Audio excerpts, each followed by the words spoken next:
Good morning, everyone. My name is Arpan Banerjee. I am an academic counselor. Excuse me. Bhaiya,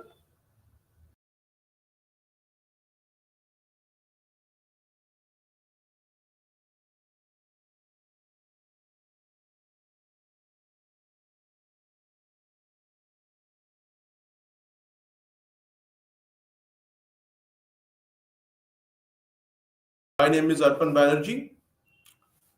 I am a research scholar at the Department of East Asian Studies, University of Delhi, and academic counselor at IGNO. And I have been teaching you the paper, the code of which is BPAE 141, Right to Information. So this is the paper that I have been teaching you, Right to Information, and the code of this paper is BPAE 141. And I welcome you all to my learning session.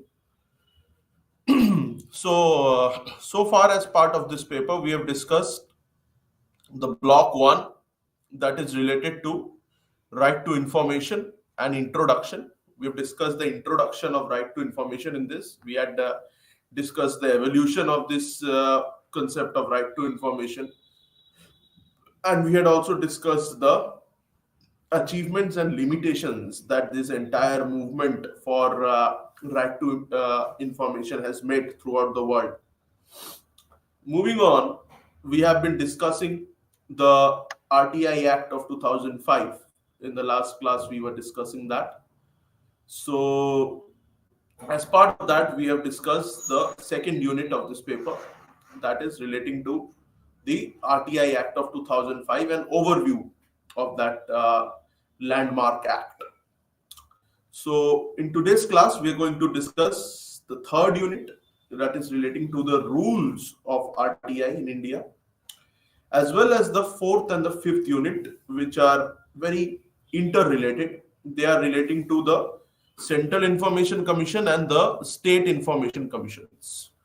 So let us begin today's class by discussing the RTI rules. So, as we all know, we have already discussed that the RTI Act of 2005, it was enacted to bring good governance in the system of India's administration. And this act, the RTI Act of 2005, it enjoined every public authority to be transparent and accountable in his her working. That is what this act enjoined. And the basic objective of the RTI Act of 2005, the basic objective of that act was to empower the citizens to seek information from the government and its instrumentalities as well, unless sought information falls in the exempted category. So we have already discussed the exempted categories. What are the exempted categories that we have discussed in the first unit as well and in the last class as well? So those information which are very sensitive, which are related to, say, national security, or which are related to the nuclear weapons of India, or which are related to decisions of foreign policy which cannot be disclosed to the common public. So such decisions, they cannot be, such information cannot be sought under the RTI, and the government can deny also disclosing that kind of information. But otherwise, for every other information, RTI can be filed, and RTI is the fundamental right of every citizen. That also we have discussed very clearly. And under Article 19, Clause 3 of the Constitution of India, the RTI, it falls under the fundamental rights. The Supreme Court has made that very clear. We've also discussed the importance of open government. So open government, it makes our democracy work for the people in real sense. And hence this RTI regime, it is intended to provide access to the citizenry to all kinds of information relating to the governance of the country. And this information, it helps in useful political participation. It helps the people who seek this information in participating in a useful manner in the political processes of the country. Now let us discuss the rule making power under this RTI Act of 2005. So, in order to carry out the aims, objectives, and functions of the RTI Act, the central as well as the state governments, they are empowered to make rules under this RTI Act of 2005. And the RTI rules, they are framed in pursuance of Section 27, 28, and 29 of the RTI Act of 2005. And Section 27 of this 2005 RTI Act, it gives power to the appropriate government, be it central or be it state, to frame rules. Under Section 27, 28, and 29 of the RTI Act, the central as well as state governments are empowered to frame rules under the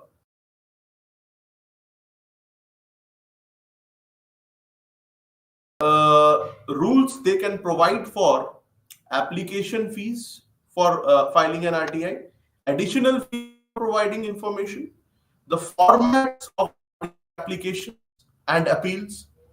Also, they provide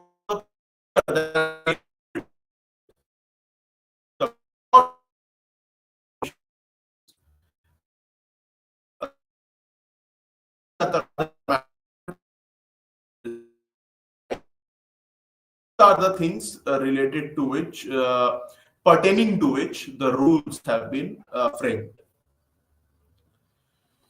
Now let us discuss Section 28 of this RTI Act. So, Section 28 of the RTI Act of 2005, it gives authority to the competent authority to make rules for the fees that are payable for seeking information.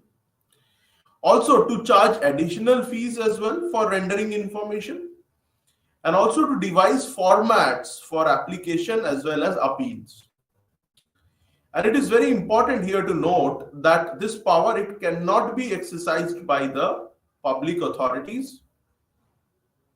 And Section 29 makes it mandatory for the government to lay the rules before both the houses of the parliament as soon as the rules are framed. So when the rules were framed back in 2005, those rules were laid before both houses of the government, before of the parliament. That is the Lok Sabha and the Rajya Sabha. So everything is very transparent here. Moving on, the regulation of fees rules of 2005. So in exercise of the powers that have been conferred by clauses B and C of the subsection 2 of Section 27 of this RTI Act, the central government, it made the first principal rule. Now, what was the first principal rule? The first principal rule is that the RTI regulation of fee and cost rules of 2005, which became effective from 16th September 2005. So this was the first principal rule, that the RTI Act, it became effective from 16th September 2005. And these rules of the RTI Act, they provided for the application fees for seeking information, and also, as we have already discussed, the mode of fee payment and charges for the document inspection or for having a hard or soft copy of the document of the information that is sought under this RTI. Now, let us discuss the Central Information Commission appeal procedure rules of 2005. So there are separate rules for appeal that govern the procedure relating to appeals as well. So in exercise of the powers that are conferred by clauses E and F of the subsection 2 of Section 27 of the RTI Act of 2005, the Union government, it passed the Central Information Commission appeal procedure rules of 2005, and these rules then came into effect, came into application from the 28th of October of 2005 only. And these rules, they provided for contents of appeal, having particulars of the appellant as well as the details of the relief that is being sought. And also, documents to accompany the appeal were to be self-attested by the appellant. So, the document that accompany the appeal for RTI, they are to be self-attested by the appellant. That is clearly mentioned under this Central Information Commission Appeal Procedure Rules of 2005. And also, the rules, they also provided for procedure in deciding appeal, and also the service of notice by the Central Information Commission. All these things have been elaborately mentioned. And the order of the Central Information Commission was to be pronounced in open proceedings. And they are to be in writing, and they are to be duly authenticated by the registrar or by any other officer who is authorized by the commission. And the appellant or the complainant, they are to be present during the appeal proceedings, or if that appellant is not present, then some authorized representative on behalf of the appellant should be present when the appeal proceedings are going on. Now, moving on, if we discuss the Central Information Commission management regulations of 2007, they are also very important. So, the CIC management regulations, CIC, that is the Central Information Commission. So, the CIC management regulations of 2007, they were introduced in order to ensure the smooth functioning of the CIC, as there were no provisions in the RTI Act of 2005 with regards to the powers and functions of the Central Information Commission, or how to deal with the appeals and complaints. So these regulations were quashed by the Delhi High Court in 2010 later on. The Delhi High Court in 2010 ruled that the CIC had no power to make regulations under Section 12, subsection 4 of the RTI Act of 2005. However, some high courts, including the Patna High Court, have approved the CIC regulations that have been framed by their respective state information commissions. And the CIC challenged the decision of the Delhi High Court in the Supreme Court. So now let us discuss the Central Information Commission Appeal Procedure Rules of 2005. So these rules are again in exercise of the powers that have been conferred by clauses E and F of the subsection 2 of section 7 of the RTI Act of 2005. And the central government, as we have already discussed, has passed the CIC, Central Information Commission Appeal Procedure Rules of 2005. And they came into effect on 28th October 2005. So we have already discussed this, that these rules, they provided for the contents of appeal, having the particulars, also mentioning the particulars that are to be there in a specific appeal, and also the particulars of the appellant as well have to be mentioned, and also the details of the relief that is being sought, that also has to be mentioned. So we have already discussed these, that the documents that are to accompany this appeal, they are to be self-attested by the appellant, and the rules that are provided for procedure in deciding the appeal, and also the service of the notice by the commission, that is also clearly mentioned. And we have also discussed that the order of the commission, the Central Information Commission, it is to be pronounced in open proceedings, and these orders are to be in writing, and they have to be duly authenticated by the registrar or by any other officer who is authorized by the commission. And the appellant or the complainant has to be present also during the appeal proceedings, that we have already discussed. And if the appellant is not present, then some authorized representative should be present on behalf of the appellant. So, and we have already discussed that the CIC management rules were introduced in 2007 because there were no provisions for the Central Information Commission in the RTI Act of 2005 with regards to the powers and functions of the Central Information Commission. However, as we have discussed, that these regulations were quashed by the Delhi High Court in 2010, and the Delhi High Court said that the Central Information Commission has no power to make regulations under Section 12, subsection 4 of the RTI Act of 2005. However, the Central Information Commission appealed against this in the Supreme Court. And some of the high courts have also approved the regulations that have been framed by their respective state information commissions. So now let us discuss the RTI rules of 2012. So the in exercise of the powers that are under Section 27 and 28 of the RTI Act of 2005, the central government, the state governments, the high courts, they notified these RTI rules of 2012. And under these RTI rules of 2012, the fee that is prescribed by different appropriate governments or competent authorities, they are at great variance. So there is no equal fee. It's not that there is the same fee. Different governments have levied different fees. So that is one feature that we have to remember.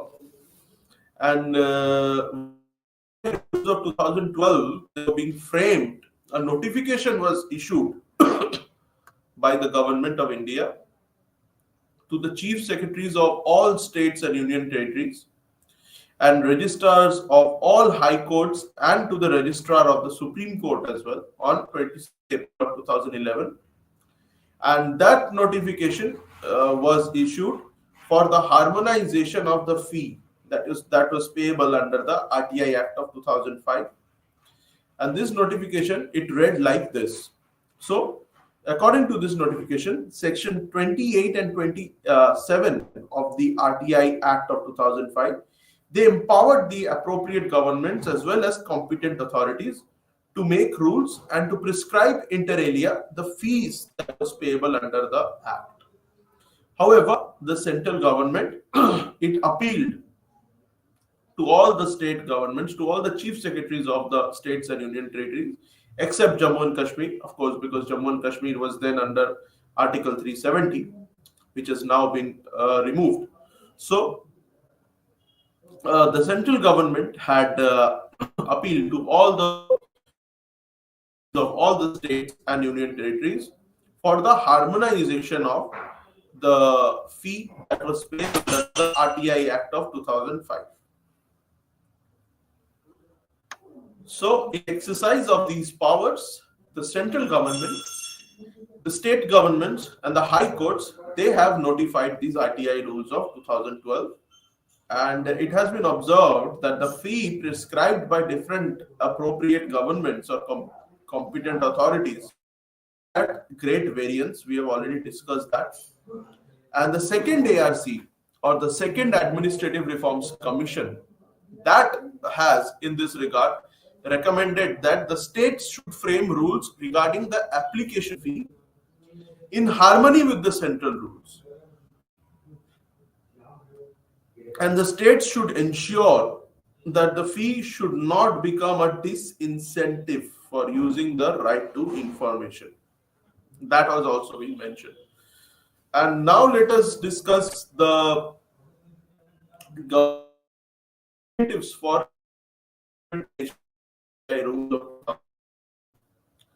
so harmonization of the RTI, the fee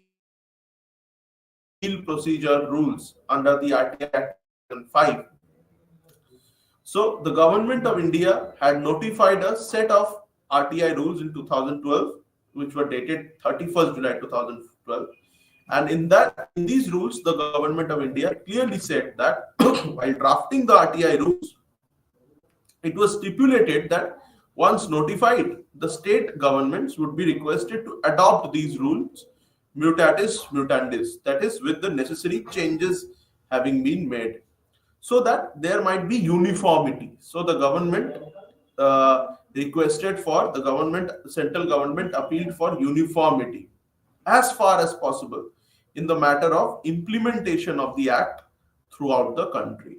So uniformity is one thing regarding the implementation of the RTI Act of 2005, that the central government had to appeal to the state governments repeatedly, because as we have already observed that there was a lot of variance regarding the fees that was being charged for an RTI, for filing an RTI by the state governments, different state governments. And the second Administrative Reforms Commission, it also observed that this fees that is being charged, it should not become a disincentive for people, and so that they stop filing RTI applications. That should not happen. So that is why we are seeing that the central government, it repeatedly issues different notifications and appeals, appealing to the state governments to take care of this, so that the fees does not become a disincentive for the people who are seeking information. And also there is a harmonization in the different RTI, in the RTI acts that the state governments enacted, and also in the fees that they levied. And there is no variance, rather there is harmonization. So now let us discuss the rules regarding appeal to the commission under the RTI rules of 2012. So provisions regarding appeal are enacted under section 19 of the RTI Act of 2005.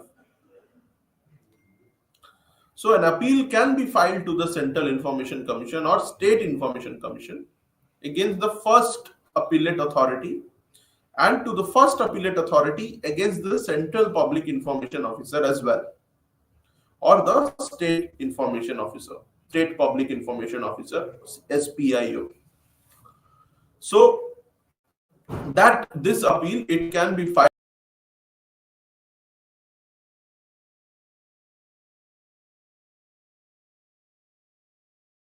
So now if we discuss the rules 8 to 15 of the RTI rules of 2012, they have laid down detailed procedure for filing an appeal to the commission.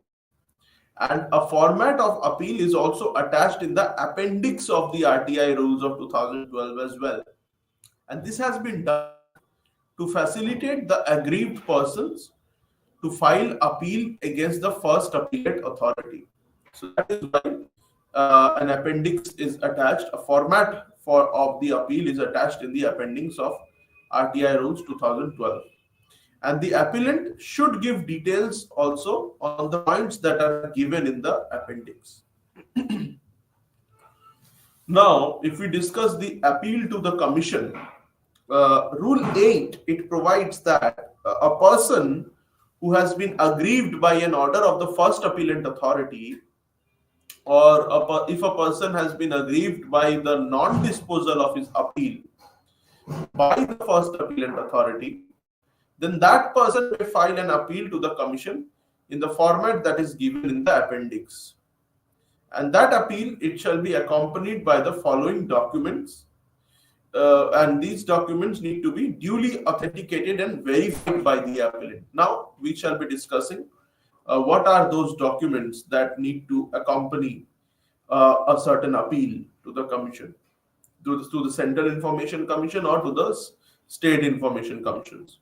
So a copy of the application that is submitted to the Central Public Information Officer, that has to be there if an appeal is being filed. A copy of the application is to be there. Also, a copy of the reply that has been received, if at all any reply has been received, that also has to be there. If a reply has been received from the Central Public Information, a copy of that reply also has to accompany the appeal. And also appellate authority, that also has to be there. And also a copy of the order that has been received, if at all any order has been received from the first appellate authority, that also has to be there. And copies of the other documents also that have been relied upon which the appellant has relied upon, they are also be there, and they are to be referred to in this appeal. That has been clearly mentioned. And also an index of the documents that have been referred to in the appeal, that also has to be there. So now let us discuss the presence of the appellant before the commission.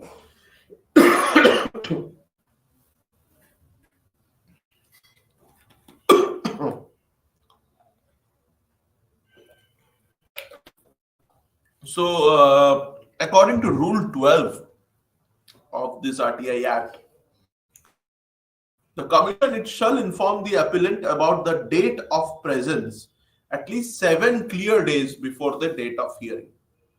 So, the appellant has to be informed about his date of presence at least 7 days before the date of hearing, and the appellant may be present in person or through his duly authorized representative or through video conferencing also.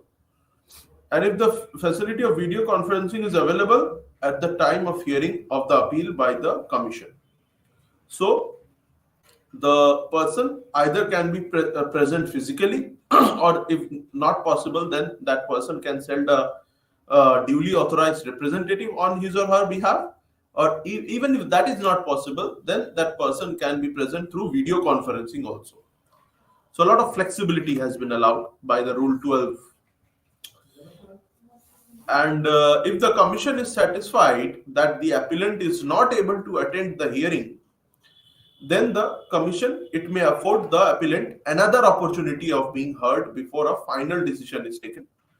And the commission may take any other appropriate action if it deems fit. So now let us discuss the presentation by the public authority. As per Rule 13, the public authority it may authorize any representative on his or her behalf to present its case. The Rule 14, they are relating to the service of notice by the commission. So, Rule 14, it provides that the commission it may issue the notice by name and it shall be served by the party itself, and it can be served by hand delivery also through a process server, or it can also be served this notice by registered post also with acknowledgement that is due, and it also can be served by electronic mail also in case email address is available. So order of the commission as per Rule 15 of this act, the order of the commission it shall be given in writing, and it shall be issued under the seal of the commission, duly authenticated by the registrar or any other officer who has been authorized by the commission for this purpose. So now let us discuss the RTI rules of 2019. We have already discussed the RTI rules of 2012. We have been discussing the Central Information Commission management rules that were brought in 2010. All these things we have discussed in today's class. Now we'll be discussing the RTI rules of 2019. Since in this third unit, we are dealing with the rules relating to RTI. So we'll be discussing the RTI rules of 2019. So this RTI rules of 2019, they were pertaining to the term of office of the RTI commissioners, of the information commissioners, the salaries and allowances and other terms and conditions of service of the chief information commissioners, and those information commissioners who were there in the Central Information Commission, or the state chief information commissioners and the state information commissioners as well in the state who are serving in the State Information Commission. So these are the things pertaining to which the RTI rules of 2019 were brought in. They clearly specified the term of office of the Central Chief Information Commission at the Central Information Commission as well, and as well as the State Chief Information Commissioner at the State Information Commission as well. So these things were clearly specified by the RTI rules of 2019. And the government stated, relating to these rules, the government, it stated that these rules are of administrative nature, and these rules, they pertain to the internal administration of the concerned organization only and not beyond that. And the government also clearly stated that these rules, they do not in any way affect the citizens' right to information or obligations of public authorities and public information officers that are given in chapter 2 of the RTI Act. And the powers and functions of the information commissions, they stay undiluted, as the relevant provisions under chapter 5 of the act, they also remain unaltered. And the independence and autonomy of these institutions are not at all affected in any way by this RTI Act of 2019.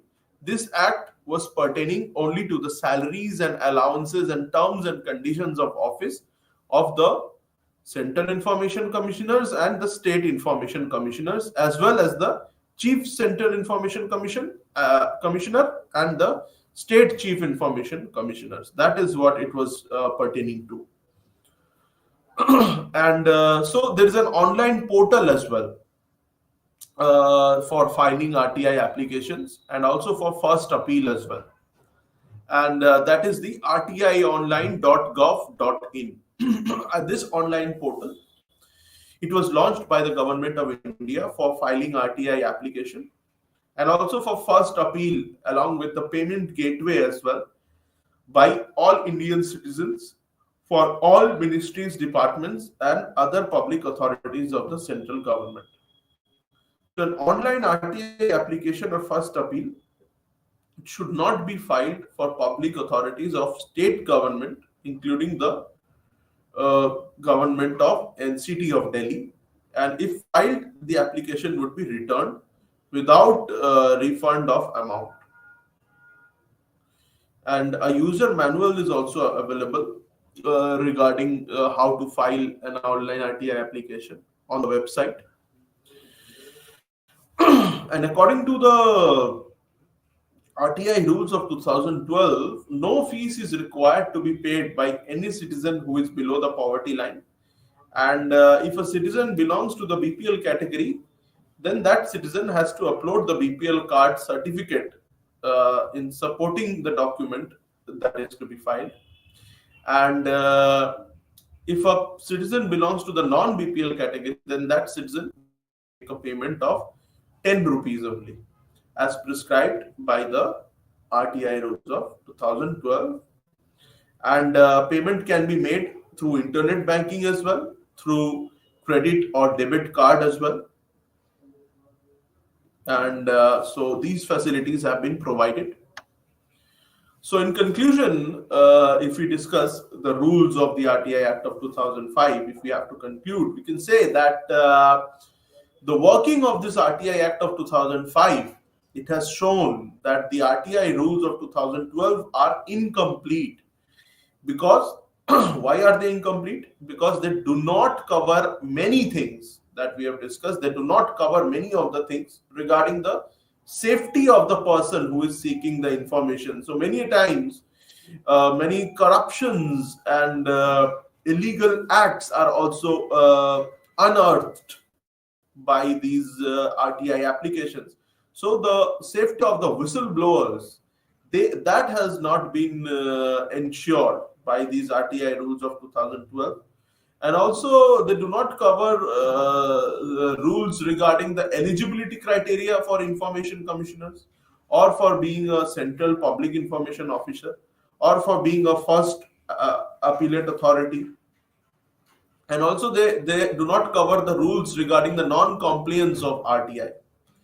That is not also things that have not been adequately covered.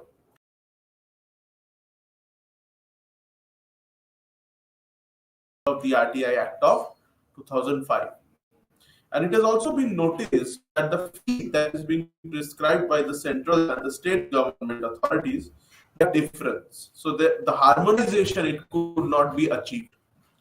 So this again is a drawback of the RTI rules of 2012.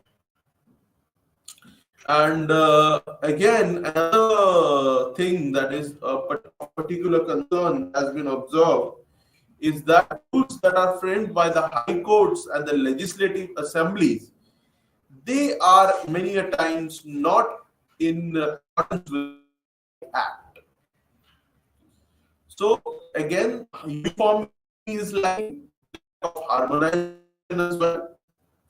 So these are some of the concerns that have been observed pertaining to the RTI rules of 2012, which were brought in pursuance of the RTI Act of 2005. Now, moving on, again, another drawback, if we discuss, is that rules relating to the exemptions and compelling citizens to disclose reasons for seeking giving proofs or lowering the penalty. These are rules that are beyond the provisions of the RTI Act, and these are beyond the competence of the subordinate legislation also that are being conferred by the Section 28. So that is why after the inception of RTI Act 2005, many clarifications have been issued by the DOT regarding various provisions of the Act. Citizen appendices has also been applied, and such facility also that is available regarding the disclosure. And this has been done to help the application of the provisions of the RTI Act and the rules relating to the RTI Act. We are done with the unit 3 of this paper. As part of the discuss the rules of the RTI Act of 2005. Now we'll be discussing the Central Information Commission as part 4.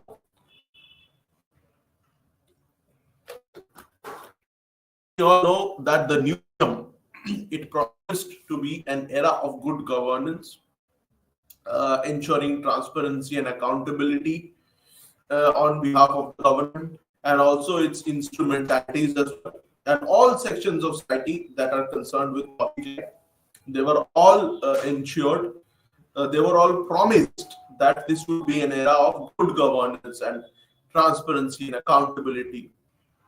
And again, these trends have also been further stimulated by the growth of information technology, by enhanced globalization, as well as independence of national economies. So that is why we've seen that this era, it has been an era of freedom of information. And as we have already discussed, that freedom of information, it has many advantages. So freedom of information, it facilitates public affairs by having access to relevant information. And as we have already discussed, in an informed society, people can make choices and exercise their democratic rights as well. And it improves decision-making power of elected representatives. And why is it that the RTI improves the decision-making power of elected representatives? Because through the RTI, needs of the citizenry. That is why is very important, because the representatives, the elected representatives, they can enhance their own credibility as well. So that, and as we have already discussed, that the Central Information was one of RTI Act of 2005. This Central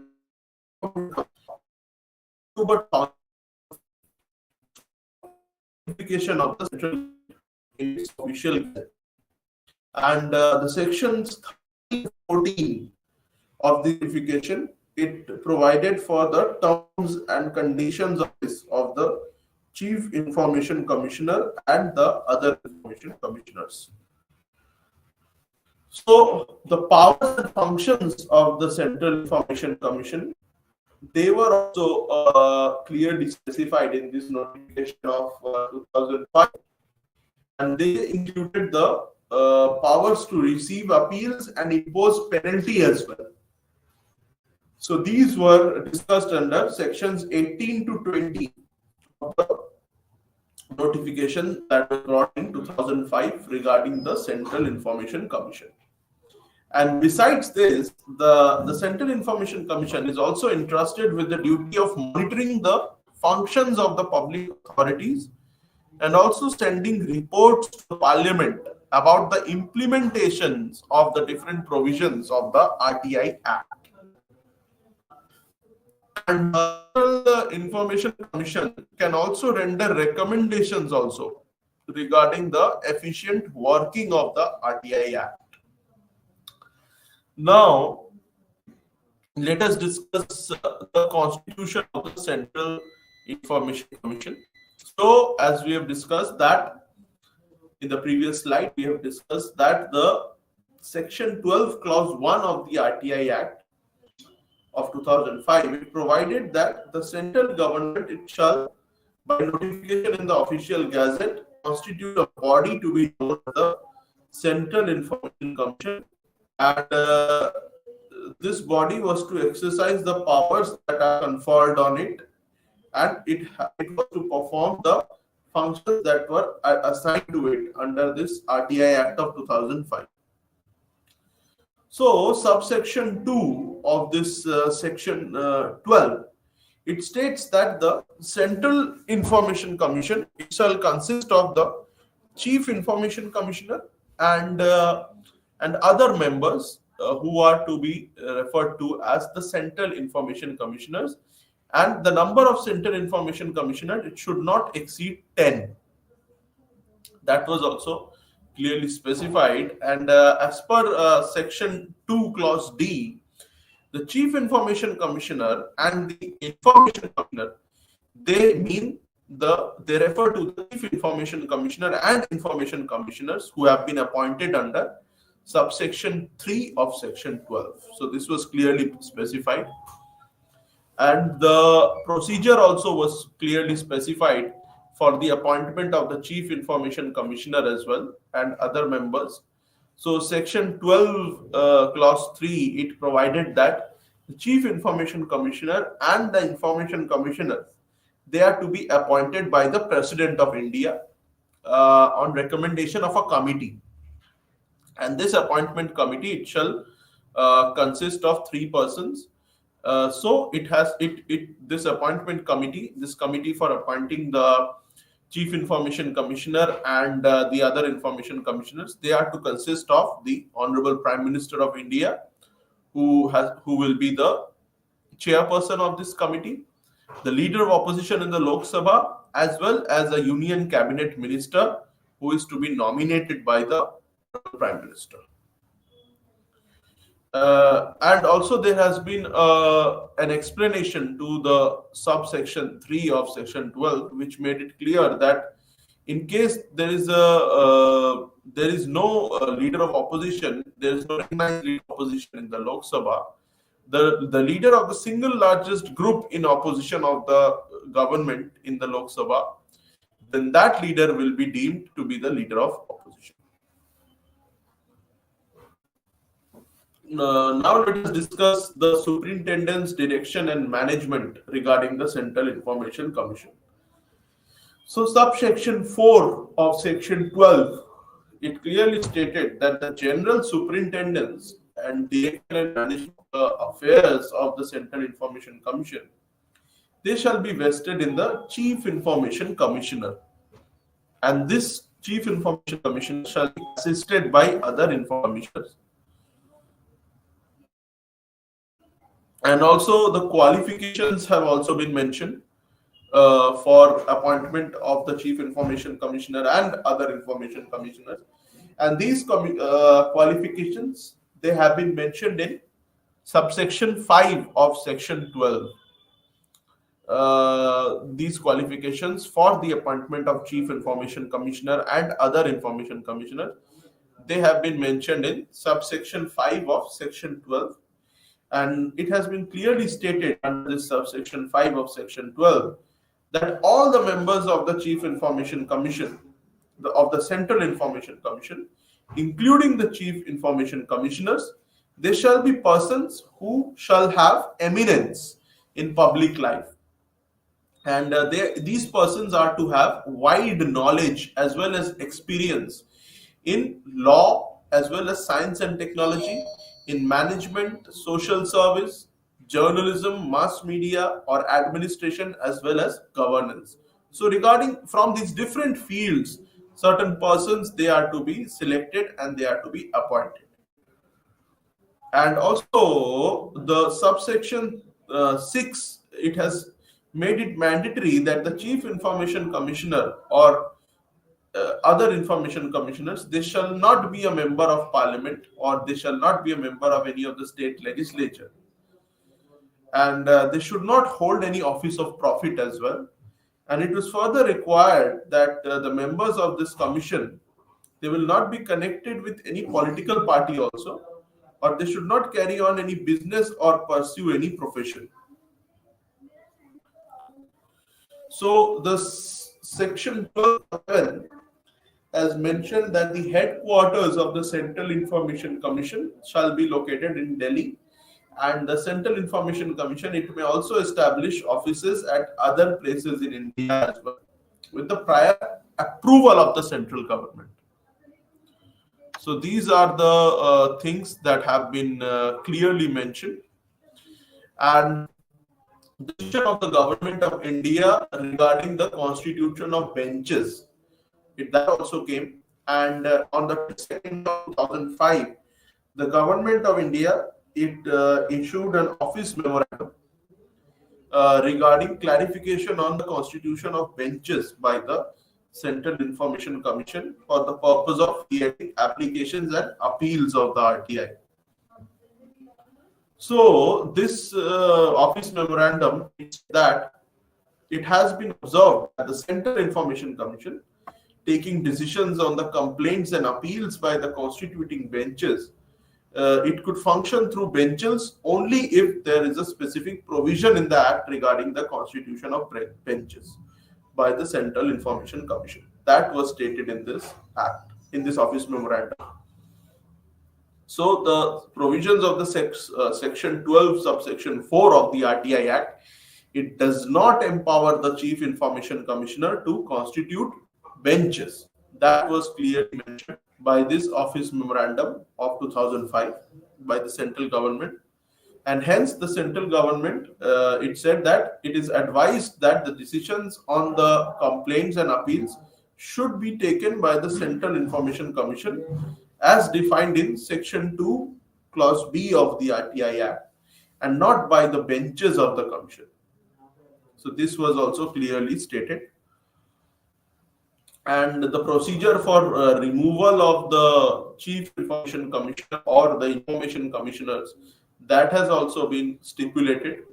And section 14 subsection 1 of the RTI Act, it has provided for that subject to the provisions of subsection 3, the Chief Information or any other Information Commissioner can be removed also from office only by the President. And what are the grounds on the Chief Information Commissioner or the Information Commissioners can be removed?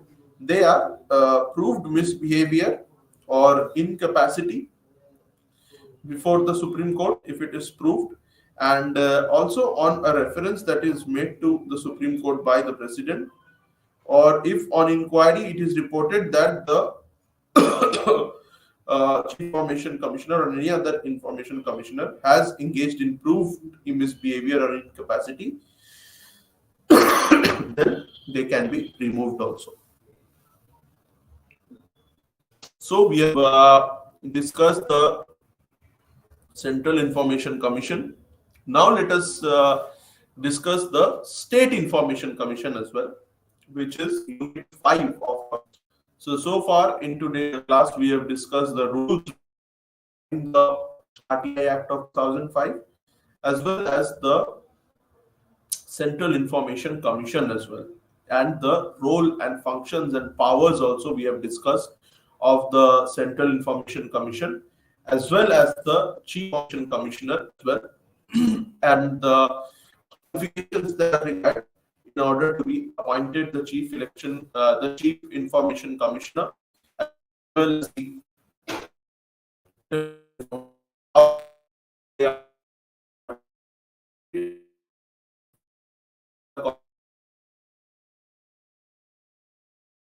these already discussed.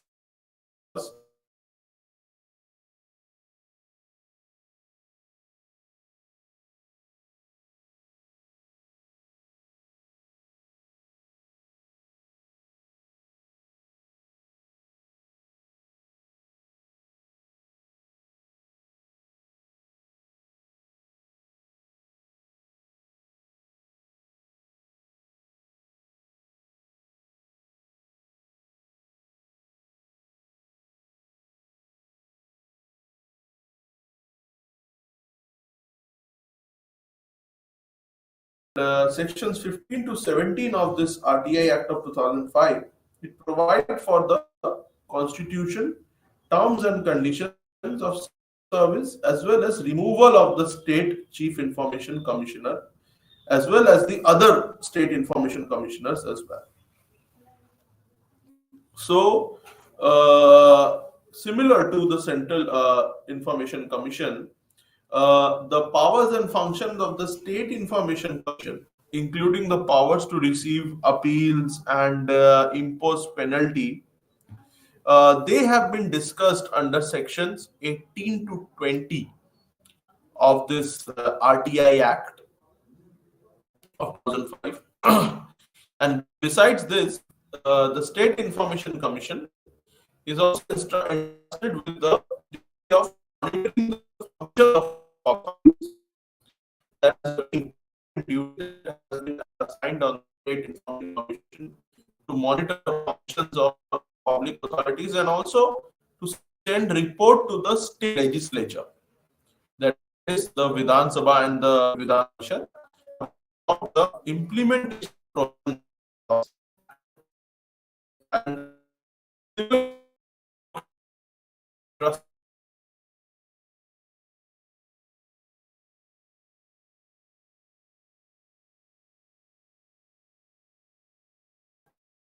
so, just like we have discussed a little while ago about the constitution of this Central Information Commission, the RTI Act of 2005 has also discussed in detail the constitution of the State Information Commission as well, and it has said that the State Information Commission, it shall be a multi-member body, just like the Central Information Commission.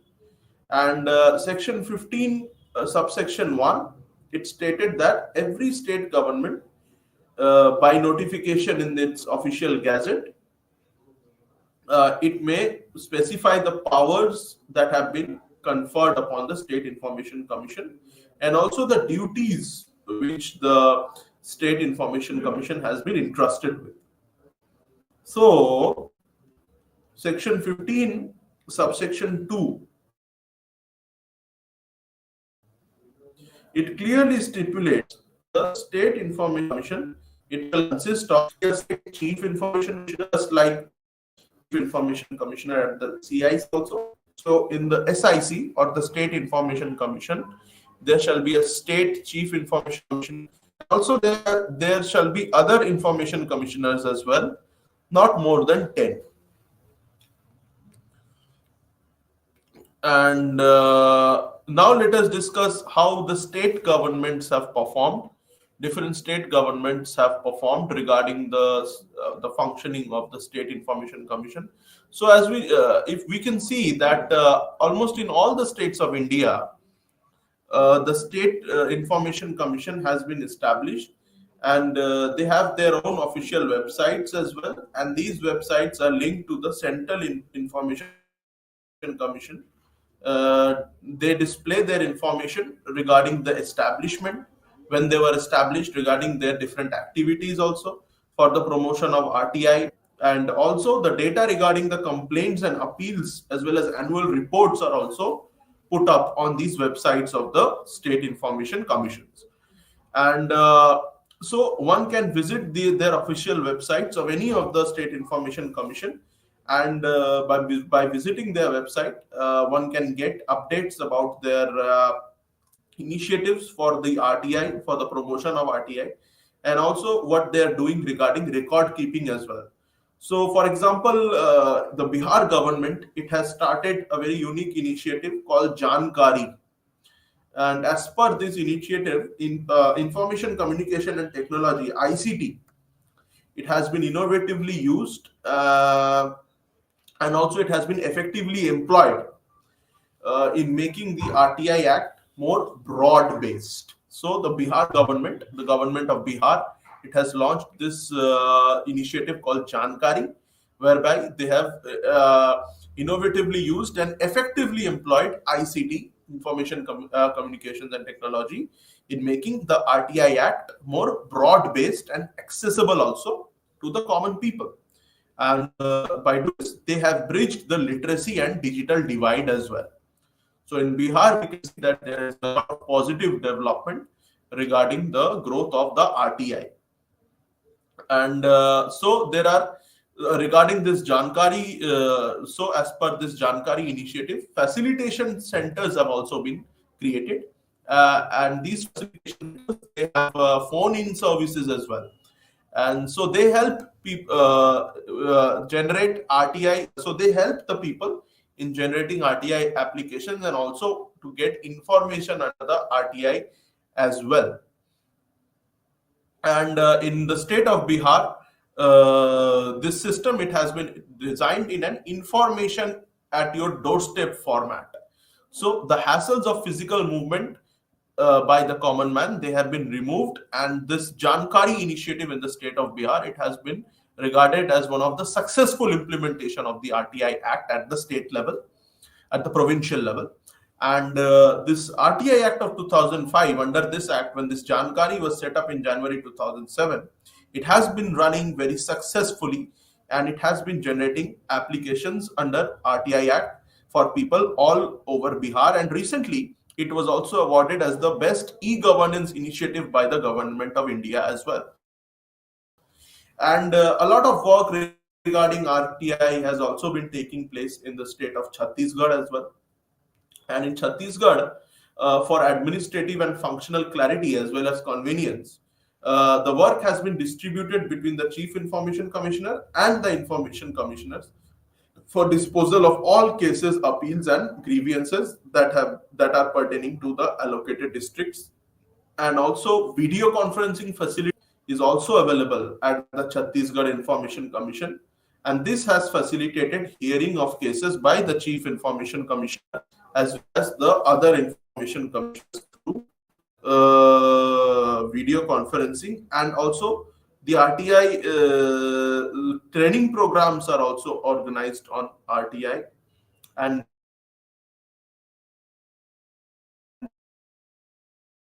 meetings in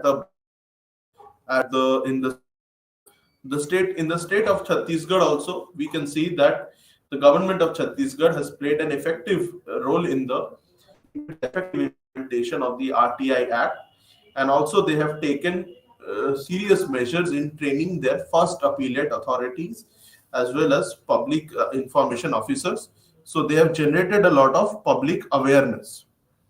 And in the state of Sikkim also, there has been a lot of positive work through documentaries and street plays as well. A lot of awareness has been created regarding the RTI Act. So in today's class, we have discussed the rules of RTI Act of 2005. We have discussed the Central Information Commission of and also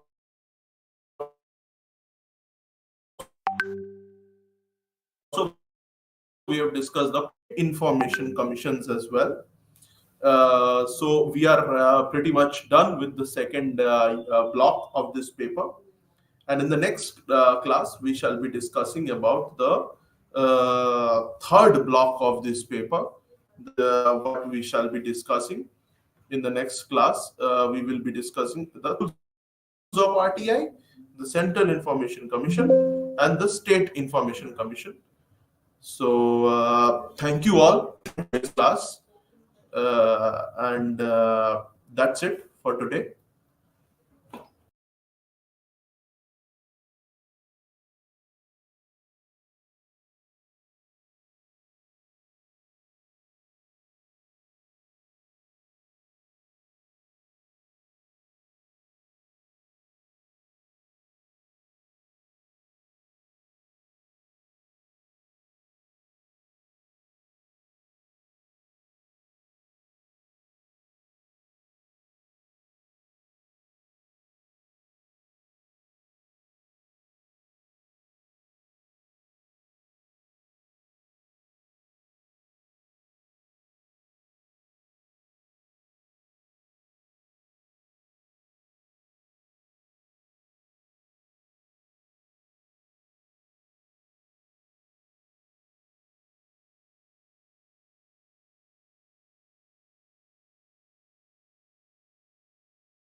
విద్యార్థులారా, మనము compare to government and politics సబ్జెక్ట్ని చదువుతున్నాము.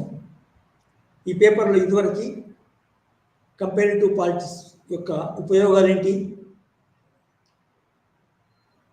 మరియు comparative పాలిటిక్స్లో ముఖ్యులు ఎవరు, తర్వాత comparative పాలిటిక్స్లో ఉన్న ముఖ్యమైన methods, statistical method, expert method, focus study మరియు ఇంకా అనేక పద్ధతులను కూడా మనం చదువుకుంటాం. అయితే ఈరోజు మనము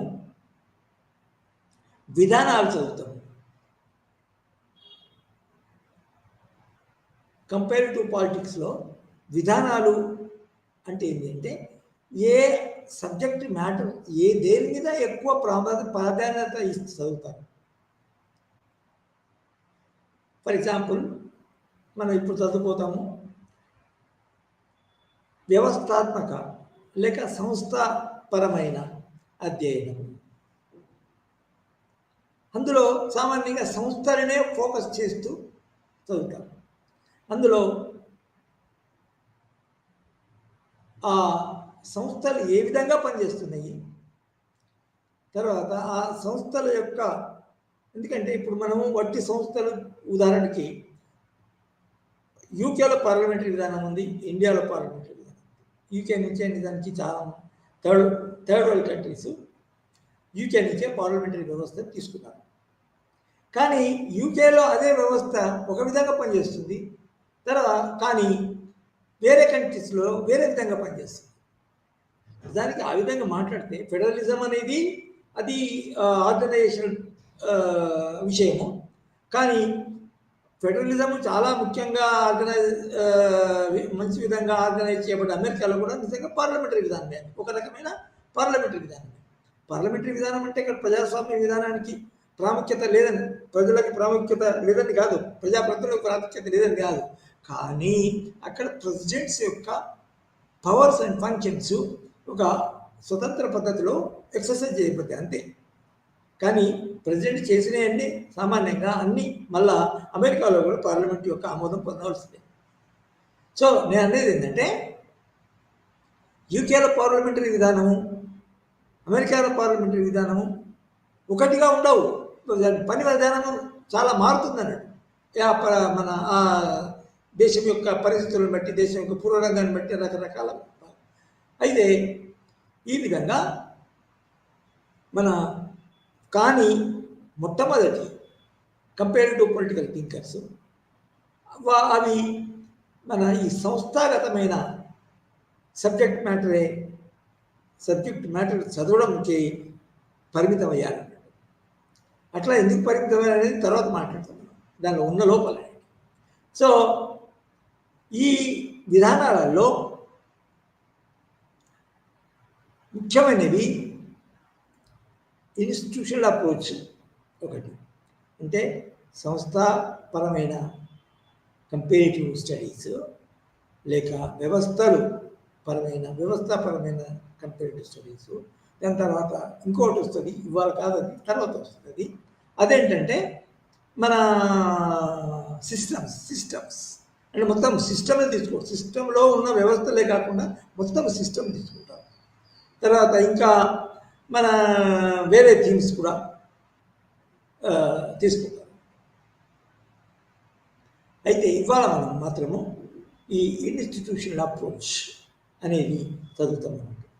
ఈ ఇన్స్టిట్యూషనల్ అప్రోచ్ ఇది సంస్థాపరమైన అప్రోచ్ లేకపోతే వ్యవస్థాపరమైన అప్రోచ్ని ముఖ్యంగా ఏంటంటే ఈ అప్రోచ్ దేశాల్లో ఉన్న రాజకీయ సంస్థలు ఏదైతున్నాయో సంస్థలను పోల్చి చూచి పద్ధతి, సంస్థలను పోల్చి చూచి మన చదవడము, పోల్చడము, విశ్లేషించడం. అయితే ఇక్కడ ఏం జరుగుతుంది అంటే, ఉదాహరణకి మనము యూకే కానీ ఆస్ట్రేలియాలో కానీ ఉన్న పార్లమెంటరీ సిస్టమ్ని, తర్వాత ఫ్రాన్స్లో కానీ జర్మనీలో ఉన్న పార్లమెంటరీ సిస్టమ్ని పోల్చి చూస్తాం. అయితే సామాన్యంగా ఏం జరుగుతుందంటే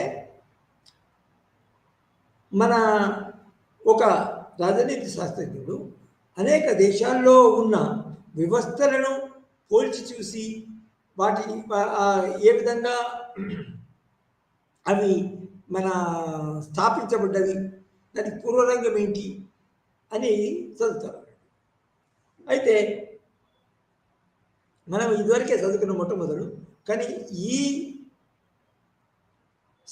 మన సంస్థ లేక వ్యవస్థాపరమైన పద్ధతుల్లో నిజానికి ముఖ్యులు ఏ విధంగా చదివారనేది మళ్ళీ మనకు రిపీట్ చేయాల్సిందే. అంటే మనం జనరల్గా ఇంట్రొడక్షన్లో చదువుకున్నాము, కానీ మళ్ళీ వాళ్ళ యొక్క మన పద్ధతి ఏంటిది, వాళ్ళ యొక్క విధానం ఏంటిది, వాళ్ళ యొక్క సబ్జెక్ట్ మ్యాటర్ ఏంటి అనేది మళ్ళీ మనం వివరంగా చదువుకోవాల్సి వస్తుంది.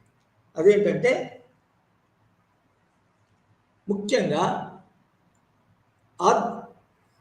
ప్రాచీన కాలం నుంచి, ప్రాచీన కాలంలో ఉన్న అనేక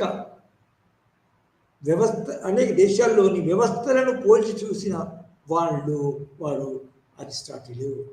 అరిస్టాటిల్ మనము ఇదివరకే ఇంట్రొడక్షన్ చదువుకున్నాము, కానీ అతని యొక్క కంపారిటివ్ పాలిటిక్స్లో అతని యొక్క కంట్రిబ్యూషన్ యొక్క చదువుకున్నాం, కానీ అతను అనుసరించిన విధానం ఏంటి, అతని యొక్క సబ్జెక్ట్ మ్యాటర్ ఏంటి, అతను ఉపయోగించిన లాంగ్వేజ్ ఏంటి అనేది దాని గురించి మనం పరీక్ష చేయలేదు. ఆ పద్ధతిని మనకి ఇన్స్టిట్యూషనల్ అప్రోచ్ ఏంటంటే ఇప్పుడే చెప్పినట్టు ఇన్స్టిట్యూషన్ పరిమితమయ్యి ఇన్స్టిట్యూషన్ ఒక దేశంలోని ఇంకో దేశంలోని లేకపోతే చాలా దేశాలను తీసుకొని వాటిని పోల్చి చూడడము, దాని డిఫరెన్సెస్ ఏంటివి, ఫ్యాక్ట్స్ అండ్ ఫిగర్స్, వాటి పేర్లు, తర్వాత వాళ్ళ లాంగ్వేజ్ అనేది చూడడం జరుగుతుంది. సో ఈ ఇన్స్టిట్యూషన్ ఈ విధంగా చేసిన వాడు చాలా ముఖ్యుడు ఎవరంటే అరిస్టాటిల్. అతను 150 దేశాల్లో ఉన్న వ్యవస్థలని, రాజకీయ వ్యవస్థలని పోల్చి చూశాడు. అందులో డిఫరెన్సెస్ ఏంటి చూశాడు. అయితే అందులో మొనార్కీస్ వచ్చినాయి, అలిగార్కీస్ వచ్చినాయి, కొన్ని డెమోక్రసీస్ వచ్చినాయి. ముఖ్యంగా ఏంటంటే అతను చదివిన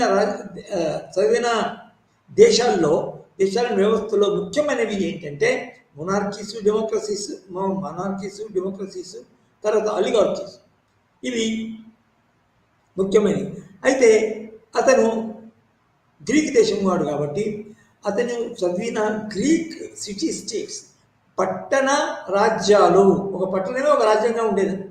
పట్టణ రాజ్యాల్లో ఏ విధంగా డెమోక్రాటిక్ ఇన్స్టిట్యూషన్స్, డైరెక్ట్ డెమోక్రసీ ఉన్నది అతను చదవడం. సో ఇది చాలా పెద్ద ఇన్స్టిట్యూషనల్ అప్రోచ్లో చాలా ముఖ్యమైన కంట్రిబ్యూషన్ అండి మన అరిస్టాటిల్ చేసినది, అరిస్టాటిల్ యొక్క కంట్రిబ్యూషన్. అయితే దీని తర్వాత ముఖ్యంగా చదివినవాడు మనము నికోలో మ్యాక్వెల్లీ కూడా comparative studies, governments comparative institution, comparative పాలిటిక్స్లో దేశాల్లో ఉన్న వ్యవస్థలను ఎన్నుకొని ఆ వ్యవస్థలను పోల్చి చూసి చదవడం జరిగింది. అయితే ఈ వ్యవస్థ ఇది కూడా మళ్ళీ మన ఇన్స్టిట్యూషన్ అప్రోచ్ కింద వస్తుంది. మీకు సప్లై చేయబడ్డ పుస్తకాలలో ఇది వివరంగా రాబడి చూసుకోండి, మరి చదవండి. అయితే ఈ వ్యవస్థలకి మ్యాకివెల్లీ కూడా వ్యవస్థలకి పరిమితి అయి అతని యొక్క స్టడీని తులనాత్మక పద్ధతి లేకపోతే పోల్చి పద్ధతి అతను అనుసరించాడు. సో మ్యాకివెల్లీ యొక్క కంట్రిబ్యూషన్ కూడా ఇందులో ఉన్నదని చెప్పాలి. అయితే తర్వాత మళ్ళా వచ్చిన ముఖ్యులు అరిస్టాటిల్ తర్వాత మ్యాకివెల్లీ తర్వాత అతని యొక్క కంట్రిబ్యూషన్, అతని యొక్క ప్రిన్స్ అనే మన రచనలో తన యొక్క కంపేరిటివ్ పాలిటిక్స్ అనే దాన్ని చదవడం. ఇతని తర్వాత నిజానికి మాంటెస్క్యూ అనే రచయిత దానికి మన దేశాల్లో ఉన్న ఇన్స్టిట్యూషన్స్ మరియు లాస్ చేశాడు. అంటే దాని అర్థం ఏంటంటే ఈ విధంగా చరిత్రలో శాస్త్ర చరిత్రలో ఈ విధంగా ఇన్స్టిట్యూషనల్ అప్రోచ్తో అరిస్టాటిలు, మ్యాక్వెల్లీ మరియు మరియు ఇతను ఇప్పుడే చెప్పాను కదా మన మాంటెస్కు. మ్యాక్వెల్లీ ప్రిన్స్ అనే గ్రంథాన్ని రచిస్తే మాంటెస్కు స్పిరిట్ ఆఫ్ లాస్ అనే గ్రంథాన్ని రచించాడు. అది ఎప్పుడంటే 1845 స్పిరిట్ ఆఫ్ లాస్. అయితే వీళ్ళ యొక్క మెథడు, ఇన్స్టిట్యూషనల్ అప్రోచ్ యొక్క మెథడ్ ఏంటంటే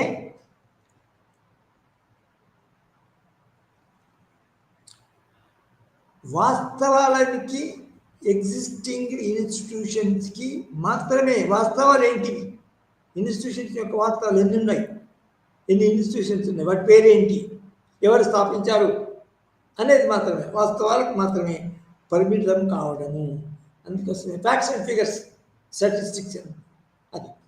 సో అవి ఎలా పనిచేస్తాయి అనేది వాళ్ళు ఈ ఇప్పుడు చెప్పిన రచయితలు అరిస్టాటిల్ మరియు మ్యాక్వెల్లీ మరియు ఇది బిగాట్ కాదు మన మాంటెస్కు, దాని తర్వాత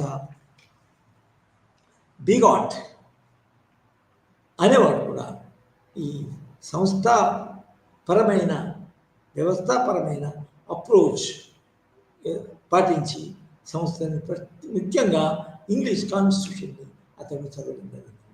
సో ఈ విధంగా ఇన్స్టిట్యూషన్ అప్రోచ్లో ఏమంటే ఇన్స్టిట్యూషన్ అప్రోచ్ అంటే ఇది వ్యవస్థలను కంపేర్ చేసి ఫ్యాక్ట్స్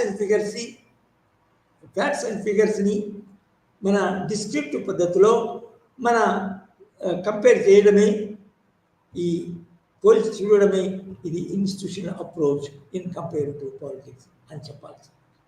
సో ఈ విధంగా వాళ్ళు తమ అనేక రచనలు చేయడం జరిగింది. అదేవిధంగా దీన్ని చారిత్రాత్మకంగా కనుక చూస్తే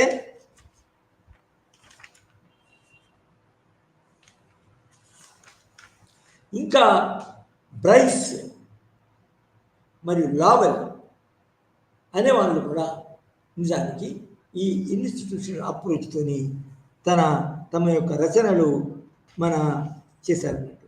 బ్రైస్ తర్వాత ఆస్ట్రోగెలిటీ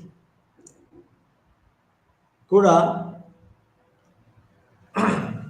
ఇన్స్టిట్యూషనల్ వివిధ దేశాల్లో ఉన్న ఇన్స్టిట్యూషన్స్ చదివి పోల్చి చూసి వాళ్ళ యొక్క పోలికలు, తర్వాత వ్యవస్థలో ఉన్న పోలికలు మరియు వ్యవస్థల్లో ఉన్న డిఫరెన్సెస్ పోల్చలేకండి, అంటే మన ప్రత్యేకతలు అనొచ్చు, డిఫరెన్సెస్ కూడా అనొచ్చు. సో వాటి యొక్క ప్రత్యేకతలను కూడా బ్రైస్ మరియు తర్వాత ఆస్ట్రోగెలిటీ అనేవాళ్ళు కూడా ఈ సంస్థాపరమైన వ్యవస్థాపరమైన వాళ్ళు రచనలు చేసేయచ్చు. అంటే ఇది హిస్టరీ చూస్తారు కదా, ఎట్లా ఈ కంపేరిటివ్ పాలిటిక్స్లో, కంపేరిటివ్ గవర్నమెంట్ అండ్ పాలిటిక్స్లో ఏ విధంగా మనకి ఇవి మన వివిధ దశల్లో వివిధ మన రచయితలు కంపేరిటివ్ ఇన్స్టిట్యూషన్స్ అని చెప్పచ్చు.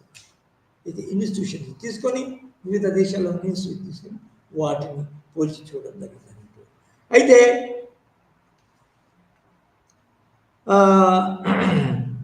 బ్రైస్ యొక్క ముఖ్యమైన రచన ఏంటంటే అమెరికన్ కామన్వెల్త్ 1885. అమెరికాలో నిజానికి అమెరికానికి ఇండిపెండెన్స్ ఎప్పుడు వచ్చింది, అమెరికన్ రివల్యూషన్ ఎప్పుడు వచ్చింది, 1776 వచ్చింది. కానీ దాని తర్వాత అది మన దానికి ఏమంటుందని మన స్వాతంత్రం విప్లవం జరిగిన తర్వాత, అమెరికా స్వాతంత్రం అయిన తర్వాత అమెరికన్ వ్యవస్థలు ఏ విధంగా ఉంటాయనేది మన బ్రైస్ అనేవాడు తన అమెరికన్ కామన్వెల్త్లో 1885లో చదవడం జరిగింది. సో ఈ విధంగా బ్రైస్ మరి ఆస్ట్రోగెలిటీ తర్వాత మన ఇతరులు ఈ వ్యవస్థాపరమైన లేకపోతే సంస్థాపరమైన అప్రోచ్ను పాటిస్తూ అనుసరిస్తూ చేసిన చేశారు.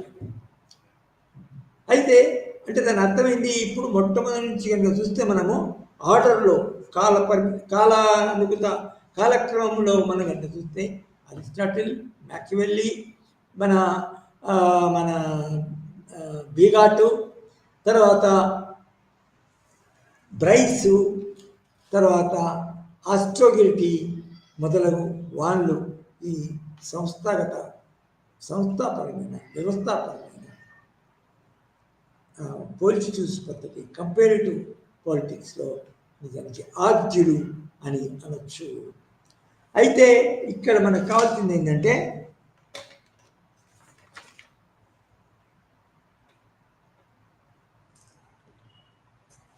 ఈ 3 స్టేజెస్లో అంటే ప్రాచీన కాలము మరియు తర్వాత మోడర్న్ స్టేజ్లో కూడా ఇంకా తర్వాతి కాలంలో చేయబడిన రచనలన్నింటినీ నిజానికి మన వివిధ దేశాల్లో ఉన్న వ్యవస్థలని పోల్చి చూడడము, వాటి మధ్య డిఫరెన్సెస్ని ఒక వాస్తవిక పద్ధతుల్లో కంపేర్ చేశారు. నిజమే, అది నిజమే. కానీ ఇక్కడ ముఖ్యమైన విమర్శ తర్వాత కాలంలో వచ్చింది. ముఖ్యమైన విమర్శ ఈ వ్యవస్థాపరమైన పద్ధతి మరియు ఈ యూరోప్ దేశాల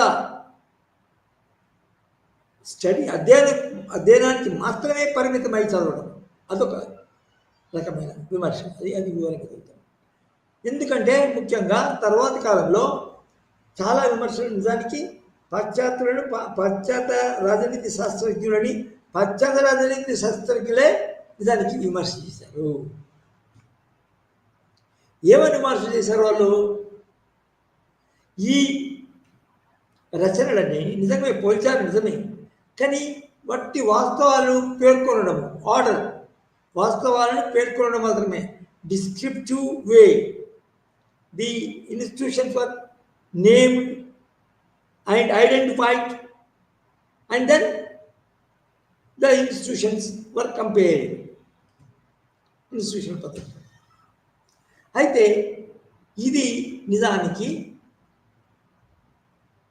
చాలా లోపభూయిస్తున్నదని తర్వాతి కాలంలో అనేక విమర్శలు వచ్చినాయి. అందులో ముఖ్యమైన విమర్శ ఏంటి అంటే డేవిడ్ ఈస్టన్ అనేవాడు, డేవిడ్ ఈస్టన్ అనే రచయిత ఏం చేస్తారంటే, వీళ్ళు ఏం చేస్తారు అసలు వివిధ దేశాల్లో ఉన్న వ్యవస్థలను తీసుకొని దాన్ని డిస్క్రైబ్ చేసి వాస్తవాలను మన తమ యొక్క రచనలను పేర్కొనడం, డిస్క్రైబ్ చేయడం జరిగింది. నిజానికి డేవిడ్ ఈస్టన్ అంటే దీన్ని ఒక విధంగా ఒక విమర్శనాత్మకంగా తిట్టు రూపంలో ఏమన్నాడంటే ఫ్యాక్చువలిజం, దట్ మీన్ ఫ్యాక్ట్స్ అండ్ ఫిగర్స్ని పెట్టడము, ఒక ఆర్డర్లో పెట్టడము. ఏ దేశంలో ఉన్నాయి అవి, ఇంకో దేశంలో ఇంకేమున్నాయి అవన్నీ డిస్క్రిప్ట్ చేయడము. తర్వాత అందులో ఉన్న మన కొంచెము పేర్లు డిఫరెన్సే ఉన్నాయి. తర్వాత వాళ్ళ మన ఎప్పుడు ఏర్పాటు చేయబడినాయి, తర్వాత ఆ పేర్లలో ఉన్న సిమిలారిటీ, ఆ పేర్లలో ఉన్న నిజానికి భేదాలు వాళ్ళు పేర్కొనడం జరిగింది.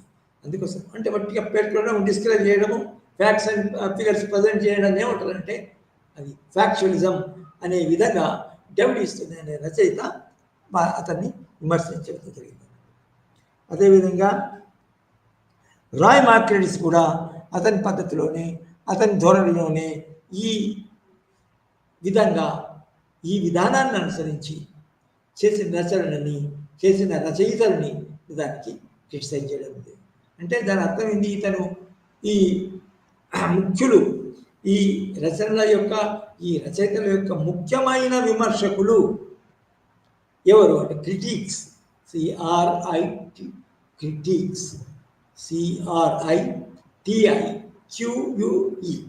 క్రిటిక్ అని. క్రిటిక్స్ అంటే సరిపడ్డారు. సో ముఖ్యుల క్రిటిసైజ్ ఎవరంటే డేవిడ్ ఈస్టన్, తర్వాత రాయ్ మార్క్రెడిస్. డేవిడ్ ఈస్టన్ ఏమన్నాడు? వీళ్ళందరూ చేసిన ఫ్యాక్ట్స్ అండ్ ఫిగర్స్ పేర్కొనడమే దాన్ని ఏమని క్రిటిసైజ్ చేశాడు? ఫ్యాక్చువలిజం అని క్రిటిసైజ్ చేశాడు. అదేవిధంగా రాయ్ మ్యాక్రడీస్ అనేవాడు కూడా అతని యొక్క ధోరణిని అనుసరించి అది అంత బాగా పెద్ద కంట్రిబ్యూషన్ కాదు అనేది చేశారు. తర్వాత ఈ సంస్థలు పద్ధతిలో ఇంకొక పెద్ద లోపం ఏంటంటే వాళ్ళు ఈ సంస్థ ఆధారిత వ్యవస్థ ఆధారిత అప్రోచ్లో ఇంకొక పెద్ద పొరపాటు ఏం చేశారంటే వాళ్ళు పాశ్చాత్య దేశాలకు యూరోపియన్ కంట్రీస్కి లో ఉన్న వ్యవస్థలకే పరిమితమయ్యారు. యూరోపియన్ వ్యవస్థలు అంటే యూరోపియన్ వ్యవస్థకి దానికి తోడు దానికి అమెరికా కూడా తీసుకోవచ్చు. అమెరికా అది నార్త్ అమెరికా పర్టికులర్గా. సో అమెరికా యూకే నుంచి మన విడిపోయిన తర్వాత అది ఒక పెద్ద దేశమైంది, స్వతంత్ర దేశమైంది. అక్కడి యొక్క వ్యవస్థలను కూడా చదవడం జరిగింది. సో ఇది పెద్ద క్రిటిసిజం ఏంటంటే అమెరికన్ ఇన్స్టిట్యూషన్స్ మరియు western countries France, Britain, Germany మరియు 1 or 2 other Switzerland other western countries.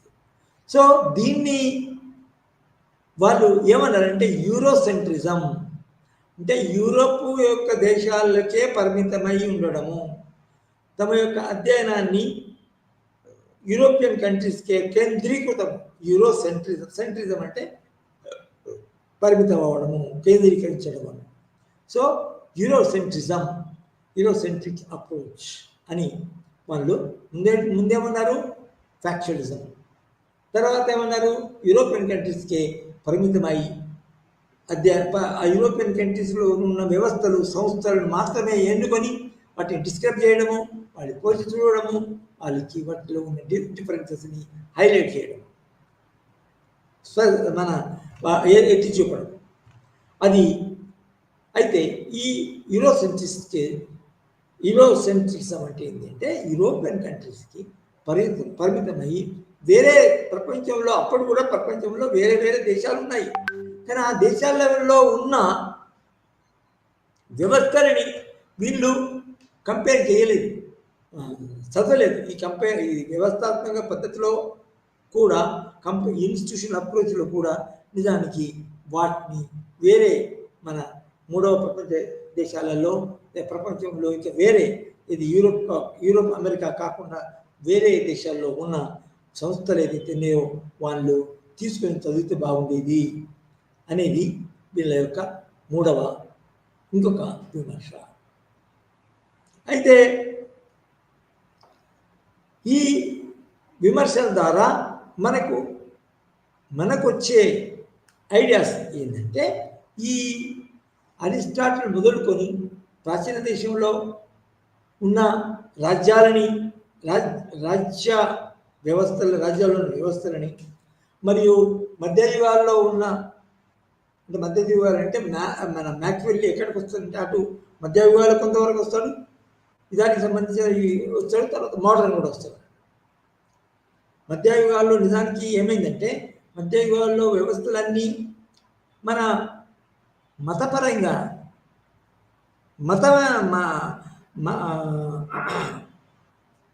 మత ఆధారిత వ్యవస్థలు ఉండేది. అంటే రాజ్యంకి అది క్రిస్టియన్ వరల్డ్ అయినా కూడా ముస్లిం వరల్డ్ అయినా కూడా రాజ్యానికి మతము ఆధారంగా ఉండేది. అంటే రాజ్య వ్యవస్థలో కూడా మతం ఆధారంగా. అయితే దాన్ని బ్రేక్ డౌన్ చేసి కొంచెం మ్యాక్వెల్లీ మన మత ఆధారంగా కాకుండా తన యొక్క రేషనలిస్ట్ అప్రోచ్, తమ యొక్క క్రిటికల్ అప్రోచ్ పాటించి అతను మ్యాక్వెల్లీ మన దేశాల్లో ఉన్న వ్యవస్థలను పోల్చి చూడడం జరిగింది. కానీ మ్యాక్వెల్లీ కూడా మళ్ళా ఇది యూరోపియన్ కంట్రీస్ తప్ప వేరే కంట్రీస్ మన పట్టించుకోలేదు, వేరే కంట్రీస్లో ఉన్న వ్యవస్థలని పట్టించుకోకూడదు.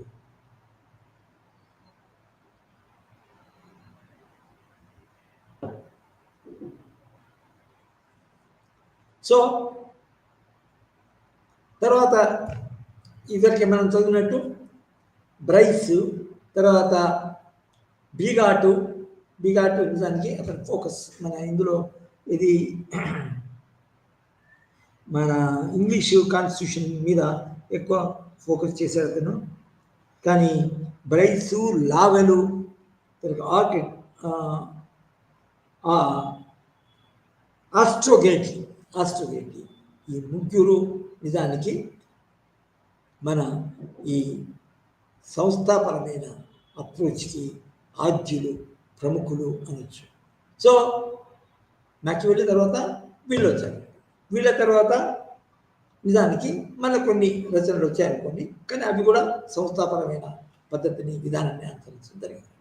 సో ఈ విధానానికి ముఖ్యంగా విమర్శలు ఏమొచ్చాయంటే, మన ముఖ్యమైనది ఫ్యాక్చువలిజం, ఫ్యాక్ట్స్ అండ్ ఫిగర్స్ మాత్రమే పరిమితం కావడం, ఇన్స్టిట్యూషన్స్ మాత్రమే పరిగెడం. అంటే దాని అర్థం ఏంటంటే పాలిటిక్స్ అనేది నిజానికి ఒక ప్రక్రియ. ఏం ప్రక్రియ అంటే పొలిటికల్ ఇన్స్టిట్యూషన్స్ మన ఒక దేశంలోని మన సామాజిక వ్యవస్థలకు మరియు ఆర్థిక వ్యవస్థలకి నిజానికి ఇంటరాక్ట్ అయి ఉంటాయి. వాటి మధ్యన ఆర్థిక వ్యవస్థ రాజకీయ వ్యవస్థల మధ్యన మరియు ఆర్థిక వ్యవస్థల మధ్యన ఒక ఇంటరాక్షన్ జరుగుతుంది. దాన్నే నిజమైన పాలిటిక్స్. ఉదాహరణకి రాజకీయ వ్యవస్థలో రాజు తన యొక్క ఆధిపత్యాన్ని ఉపయోగించి ఆర్థిక వ్యవస్థలను, ఆర్థిక మన వనరులని, ఆర్థిక మన వ్యవస్థలని పూర్తిగా, ఆర్థిక విలువలను విలువలకు పూర్తిగా వ్యతిరేకించి తన యొక్క అధికారాన్ని చెలాయించినప్పుడు నిజానికి అది ఆ రాజ్యమే కూలిపోతుంది. దాని అర్థం, దానివల్ల ఏమవుతుంది, నిజానికి సామాజిక వ్యవస్థలు కూడా ఈ రాజు తీసుకున్న మన విధానాలకి ప్రభావితమై అసలు ఆ రాజ్యమే కూలిపోవడం జరుగుతుంది. అయితే ఈ మనము సామాన్యంగా వ్యవస్థలు ఫ్యాక్ట్స్ అండ్ ఫిగర్స్ మాత్రమే చదవకుండా అవి ఏ విధంగా ఇతర వ్యవస్థలతో రియాక్ట్ అవుతాయి, ఆ వ్యవస్థలు, ఈ వ్యవస్థలు పనిచేసినప్పుడు అవి ఇతర వ్యవస్థల మీద, సామాజిక వ్యవస్థల మీద ఏ విధంగా ప్రభావం చూపిస్తాయి అనేది కూడా దానికి. ఉదాహరణకి ప్రజలు, ఒక రాజు తన ఆధిపత్యాన్ని యూజ్ చేసుకొని రాజ్యాన్ని ఎప్పటికీ యుద్ధాలమయం చేస్తాడు, యుద్ధాలతోనే చాలా కాలం గడుపుతాడు అనుకుందాం. అప్పుడేమవుతారు, దాన్ని ప్రజలు నిజానికి అదొక రాజకీయ ప్రక్రియ. ప్రజలు ఏం చేస్తారు, అతనికి వ్యతిరేకంగా విప్లవం తీసుకొస్తే రాజును అతని రాజరికాన్ని తొలగిస్తాడు. ఇంకొక రాజును ఎన్నుకోవచ్చు, ఇంకొక రాజు అధికారంలోకి రావచ్చు కూడా. సో ఇదంతా మనం రాజకీయాలంటే ఒక సంస్థలకే పరిమితమై ఫ్యాక్ట్స్ అండ్ ఫిగర్స్కే ఎన్ని వ్యవస్థలు ఉన్నాయి, వాటి పేరేంటి, ఈ దేశంలో ఎన్ని వ్యవస్థలు ఉన్నాయి, వాటి పేరేంటి అనేది కాకుండా అవి పనిచేసినప్పుడు ఏ విధమైన ప్రభావము ఇతర వ్యవస్థలపై చూపుతుంది.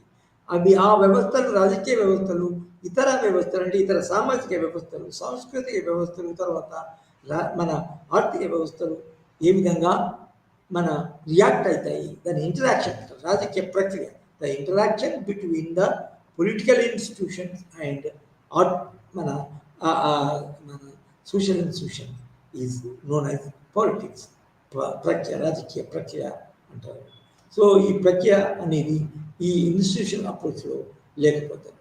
అందువరకే మనం ఇప్పుడే మళ్ళీ రిపీట్ చేస్తే మనకి ఈ వ్యవస్థ, ఈ రాజకీయ మన సంస్థలు ఒక స్టాటిక్, యాంత్రిక పద్ధతిలో చదవడం జరిగింది అని.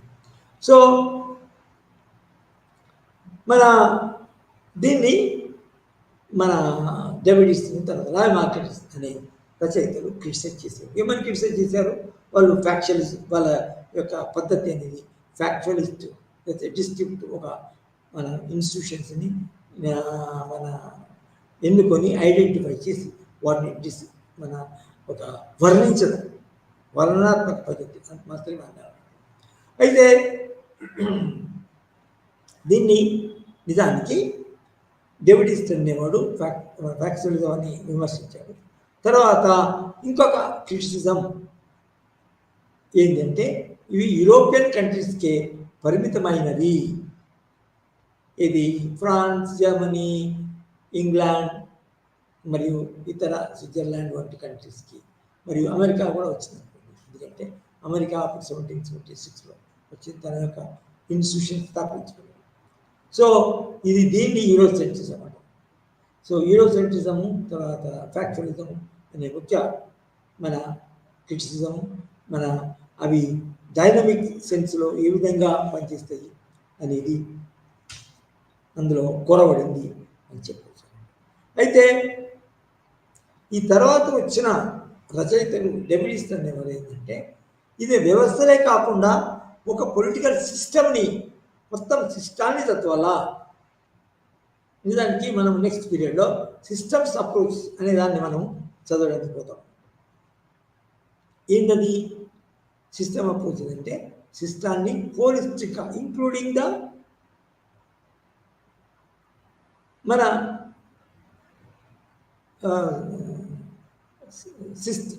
ఇన్స్టిట్యూషన్ ఇంక్లూడింగ్ ద సిస్టమ్ అన్నిటికీ అది చేస్తుంది. తర్వాత వ్యవస్థలు అనేది అందులో భాగమై ఉంటుంది. సో సిస్టమ్స్ అప్రోచ్ అనేది మళ్ళీ ఈ ఇతను ఎవరు డేవిడ్ ఈస్టన్, తర్వాత అతన్ని అనుసరించిన రాయ్ మార్కెట్స్ అనేవాడు తీసుకొచ్చారు. అయితే ఇక్కడ ఏంటంటే వీళ్ళు నిజానికి కొత్త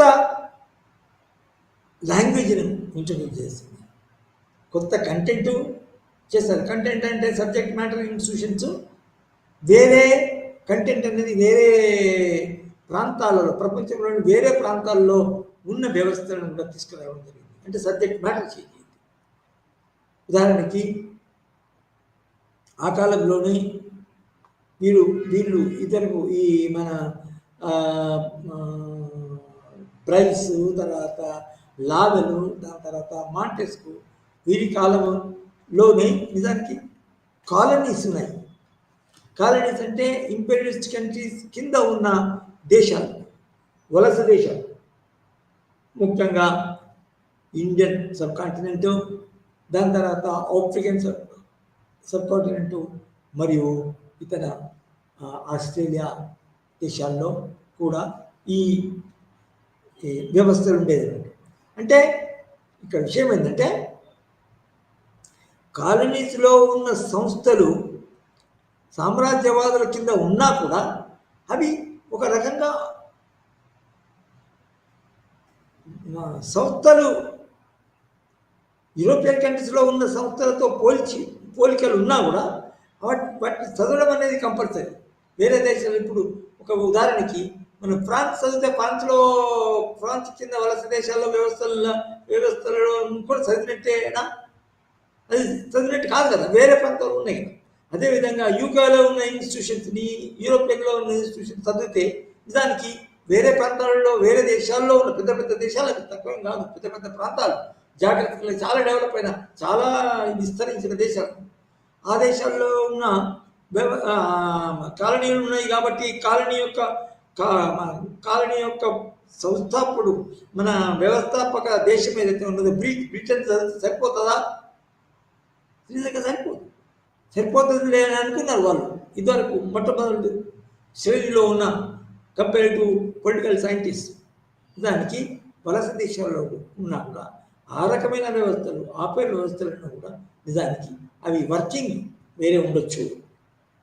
ఒక మన అమెరికన్, ఇది యూరోపియన్ ఇంపీరియలిస్ట్ కంట్రీస్ కింద పనిచేయచ్చు, కానీ వాటి యొక్క విధానము ఒక కాలనీ అయి ఉండడం, ఒక దేశం యొక్క ఒక సామ్రాజ్యవాద దేశం యొక్క కాలనీ అయి ఉండడం వల్ల అందులో ఉన్న వ్యవస్థలు ఏ విధంగా పనిచేస్తాయి, స్వతంత్రంగా పనిచేస్తాయా లేదా, డెమోక్రటిక్ కంట్రీస్ ఉంటాయా లేవా, పార్లమెంటరీ విధానం అనుసరించాయి. కానీ మరి ఒక సామ్రాజ్యవాద దేశం కింద ఉన్నప్పుడు ఆ సామ్రాజ్యవాద దేశం యొక్క ఆధిపత్యం యొక్క ప్రభావం ఆధిపత్యం యొక్క ఫలితాలు ఎట్లా ఉంటాయి అనేది కూడా చదవాల్సి వస్తుంది.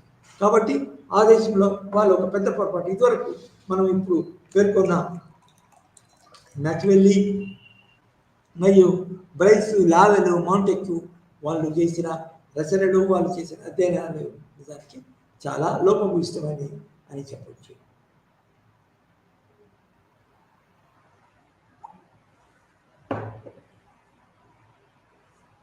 అయితే ఇప్పుడు కొత్తగా వచ్చిన ఆమె డేవిడ్సన్, తర్వాత రాయ్ మార్కెట్స్ వాళ్ళు ఏం చేశారంటే కొత్త లాంగ్వేజ్ని వాళ్ళు ఫస్ట్ ఏమన్నారంటే వాళ్ళ అప్రోచ్ని మనం ఇంకా వివరాలు పోయి చదువుతాము. సిస్టమ్స్ అప్రోచ్ అన్నారు. తర్వాత అందులో డెవలపింగ్ కంట్రీస్ అనే దాన్ని వాళ్ళు డెవలప్మెంట్ అనే ఒక మన ఇంపార్టెంట్ టర్మ్ను, ఇంపార్టెంట్ యొక్క అప్రోచ్ను వాళ్ళు మన కనిపెట్టడం జరిగింది. సో వాళ్ళు ఏం చేశారంటే ఈ యూరోపియన్ కంట్రీస్ యొక్క లో ఉన్న వ్యవస్థలతో పాటు మన ఈ మన వలస దేశాల్లో ఉన్న వ్యవస్థలను కూడా చదవాలా అని చెప్పి వాళ్ళ యొక్క అధ్యయనంలో దానికి వాళ్ళు సబ్జెక్ట్ మ్యాటర్గా తీసుకోవడం జరిగింది. అయితే మన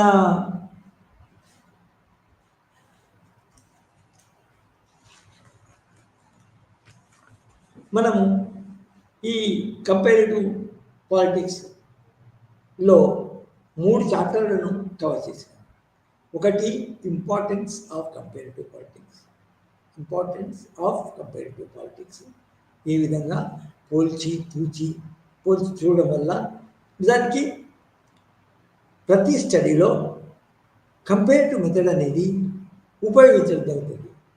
అది ఒక చాలా సహజ సిద్ధమైన అలవాటు, ప్రాక్టీస్ పోల్చి చూడడం అనేది. అవి పోల్చి చూడడంలో బట్టి పోలికలనే కాదు, డిఫరెన్సెస్ కూడా వస్తాయి. ఏది డిఫరెన్సెస్ ఏమున్నాయి కంపేరిటివ్ గవర్నమెంట్ అండ్ పాలిటిక్స్లో, వ్యవస్థల మధ్య కానీ మన రాజకీయ ప్రక్రియల మధ్య కానీ కంపారిజనే కాకుండా డిఫరెన్సెస్ కూడా హైలైట్ చేయబడతాయి. అది మనకు అయితే దానివల్ల ఉపయోగాలు ఏంటి కూడా మనం చదువుకున్నాం.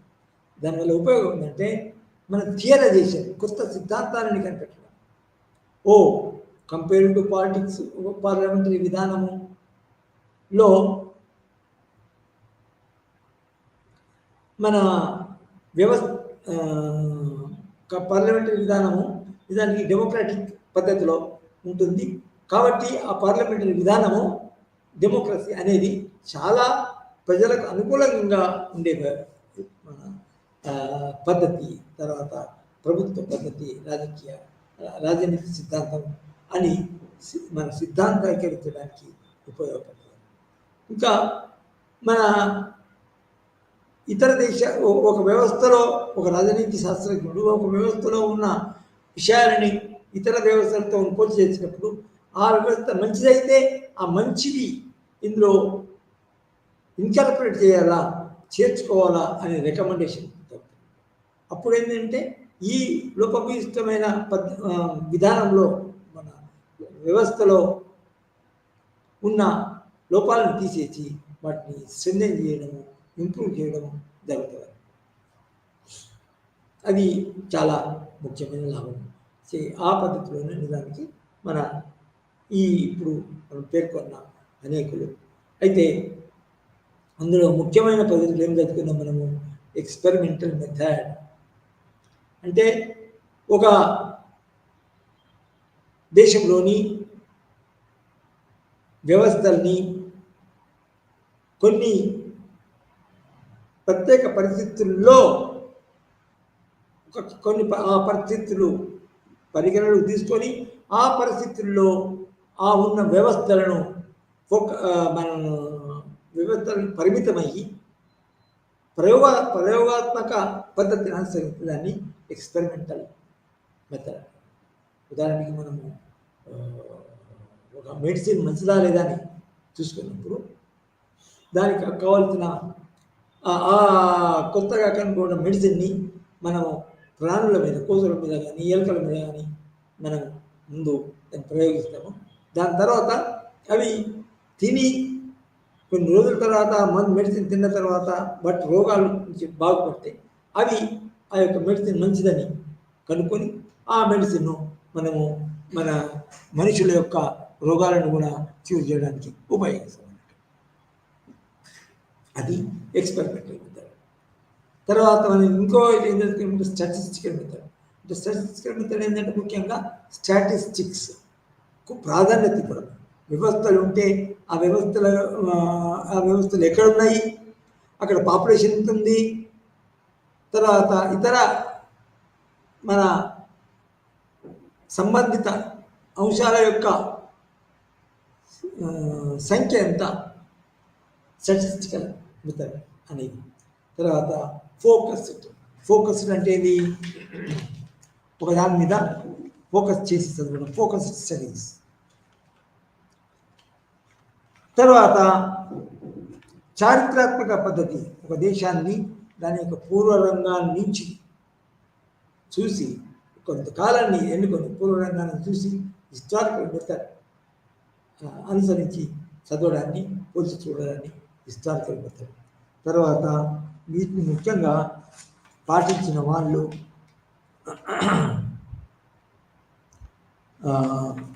మన స్కోపోల్ మరియు ఇతరులు. స్కోపోల్ ఏమి రచన చేశారంటే స్టేట్ అండ్ సోషల్ రివల్యూషన్ అనే పెద్ద గ్రంథం రాశారు. సో ఇదివరకు మనము మెథడ్స్ ముఖ్యంగా చదువుకున్నాము.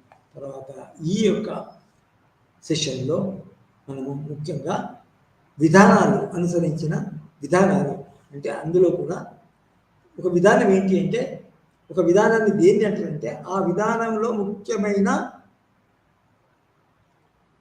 మన ధోరణులు, ముఖ్యమైన ధోరణులు, అనుసరించిన ధోరణులను బట్టి, తర్వాత దేనికి ప్రాధాన్యత ఇచ్చిన దాన్ని బట్టి ఆ విధానానికి ఆ పేరు వస్తుంది. మనం ఇన్స్టిట్యూషనల్ అప్రోచ్లో ఈరోజు ఇన్స్టిట్యూషన్కి ప్రాధాన్యత ఇస్తూ, ఇన్స్టిట్యూషన్ కేంద్రీకృతంగా చెప్తూ, ఒక ఇన్స్టిట్యూషన్స్కే స్టాటిక్ తర్వాత యాంత్రిక పద్ధతిలో చదవడం జరుగుతుంది. అది ముఖ్యులలో దానికి ఇదివరకు ఇన్స్టిట్యూషన్ పద్ధతిలో ఇదివరకు మనం పేర్కొన్న రచయితలు అందరూ దానికి ఇన్స్టిట్యూషనల్ మెథడ్ని అనుసరించిన వాళ్ళే. ఇన్స్టిట్యూషన్స్కే ఒక దేశాల్లో ఉన్న వాళ్ళు ఎన్ని దేశాలు చదివినా కూడా, ఏ దేశంలో చదివినా కూడా ఒక ఇన్స్టిట్యూషన్స్కే పరిమితమైన, ఇన్స్టిట్యూషనల్ ఎగ్జిస్టెన్స్కే పరిమితమైన. ఎన్ని ఇన్స్టిట్యూషన్స్, వాటి యొక్క పేర్లు ఏంటివి, వాటి యొక్క ప్రాంతాలు ఏంటివి అని చదవడమే, డిస్క్రిప్టివ్ చేయడమే. తర్వాత ఆ ప్రాంతంలో, ఒక ప్రాంతంలో, ఒక దేశంలో ఉన్న ఇన్స్టిట్యూషన్స్కి ఇంకో దేశంలో ఉన్న ఇన్స్టిట్యూషన్కి ఒక మన పోలికలు ఏంటివి, అవి నిజానికి ఆ పోలికలు కూడా చాలా ఇంపార్టెంట్. పొలిటికల్ కాదు అంటే డైనమిక్స్, పాలిటిక్స్ను డైనమిక్గా వాళ్ళు చదవలేదన్నమాట. సో ఈ ఇన్స్టిట్యూషన్ అనే పద్ధతిలో ఇన్స్టిట్యూషనల్ మెథడ్ని అనుసరించిన వాళ్ళు, ఇన్స్టిట్యూషనల్ అప్రోచ్ పాలించిన వాళ్ళు మనము నిజానికి మొట్టమొదటి నుంచి ఉన్న వాళ్ళే. ప్రాచీన దేశంలో అరిస్టాటిల్, తర్వాత ప్రాచీన కాలంలో అరిస్టాటిల్ అతను మొనార్కీసు, డెమోక్రసీసు, తర్వాత పట్టణ రాజ్యాల్లో డెమోక్రసీని అతను డెమోక్రాటిక్ ఇన్స్టిట్యూషన్స్ చదవడం జరిగింది. అయితే అతని తర్వాత మోడర్న్ మధ్యయుగాల్లో ఉండాలి, కానీ మధ్యయుగాల్లో నిజానికి పూర్తిగా మత ఆధారిత రాజ్యాలు ఉండేవి. మత రాజ్యాలు, క్రిస్టియన్ వరల్డ్ కావచ్చు, క్రిస్టియన్ మతం కావచ్చు, మరియు హిందూ మతం కావచ్చు, మరియు ఇస్లాం మతం కావచ్చు. ఈ వ్యవస్థలో ఉన్న దేశాలని మధ్యయుగంలో ఉన్నవి, కానీ వాటి మీద ఎక్కువ రచన రాలేదు. కానీ తర్వాత ఏమొచ్చిందంటే నికోలా మ్యాక్వెల్లీ అనేవాడు మళ్ళీ కంపేరిటివ్ మెథడ్ని ఉపయోగించి వివిధ దేశాల్లో ఉన్న వ్యవస్థలని సంస్థాపరమైన సంస్థ ఆధారిత పద్ధతిని అనుసరించి ఇన్స్టిట్యూషన్ అప్రోచ్ అనుసరించి పోల్చి చూడడము, పోల్చి చదవడము జరిగింది అన్నట్టు. సో అతను ముఖ్యంగా మత ఆధారిత వ్యవస్థలను నచ్చలేదు. నిజానికి పూర్తిగా వ్యవస్థలు ఏదైతే మత ఆధారితమై ఉంటాయో అవి తమ యొక్క భూభాగాన్ని విస్తరించము, తర్వాత ఒక రేషనల్ పద్ధతిలో తమ ప్రజల యొక్క సంక్షేమాన్ని కాపాడలేవు, మన ప్రజల యొక్క ఆర్థిక సాంఘిక అభివృద్ధిని వాళ్ళు మన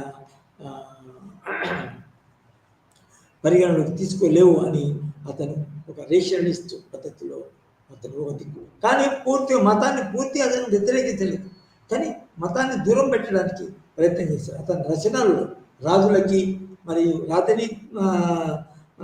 సైనికాదారులకి దానికి ఒక విధమైన మన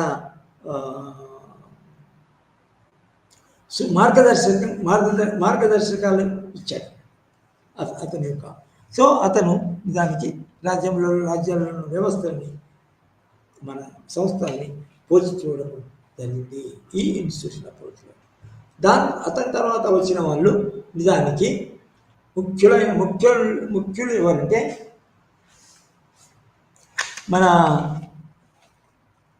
అరిస్టాటిల్ తర్వాత వచ్చిన వాళ్ళు మాంటెస్క్యూ, తర్వాత స్పిరిట్ ఆఫ్ లాస్, మరియు తర్వాత ఇతను మాకు వెళ్ళి లావెల్ ఇతరులు అనేక రచనలు చేయడం జరిగింది. అయితే వీళ్ళందరూ కూడా నిజానికి మన ఏం చేశారు,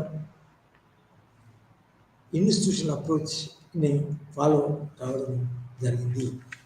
అయితే ఈ ఇన్స్టిట్యూషన్ అప్రోచ్ను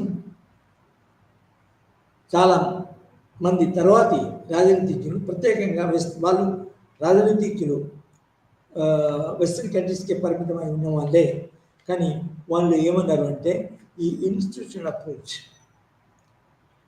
ఇన్స్టిట్యూషన్స్ మాత్రమే పోల్చడం, ఇన్స్టిట్యూషన్ల ఒక రకమైన ఇన్స్టిట్యూషన్స్ని ఇంకొక రకమైన ఇన్స్టిట్యూషన్ల మధ్య ఏ విధంగా ఇంటరాక్షను ఉంటుందో ఆ ఇంటరాక్షన్ని చదవకపోవడము,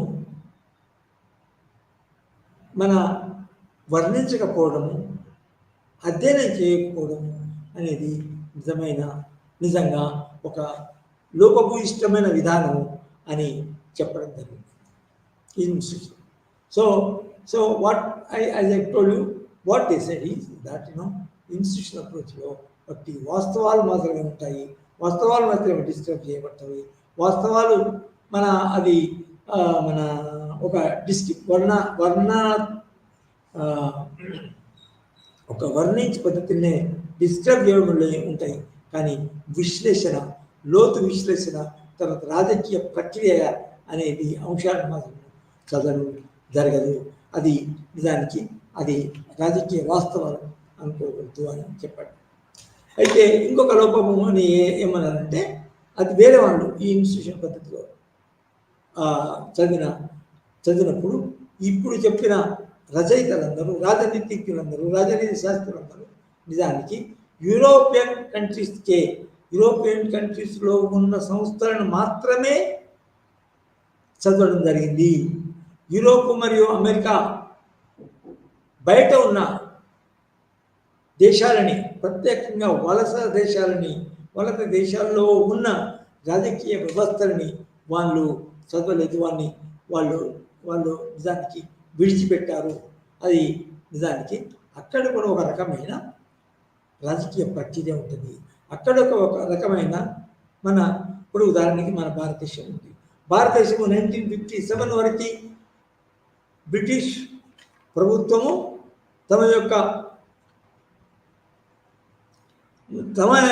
తమ దేశంలో పుట్టిన రాజకీయ వ్యవస్థలను ప్రవేశపెట్టింది బ్రిటిష్ కింద ఉన్న వలస ప్రాంతాలు.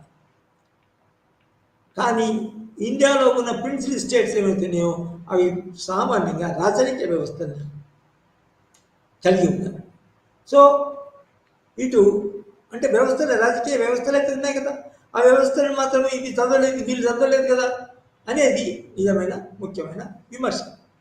సో అవి రాజకీయ వ్యవస్థలను చదవడం అనేది చాలా ముఖ్యమైన విషయమని వీళ్ళు ఈ యూరోసెంట్రిజం, ఇది భారత మన పాశ్చాత్య దేశాల వ్యవస్థలపై కేంద్రీకృతం చేయడము, కేంద్రీకరించి అధ్యయనం చేయడం చాలా పెద్ద లోపమని, అది ప్రపంచం అంతా కవర్ కాలేదు అని చెప్పడం జరిగింది.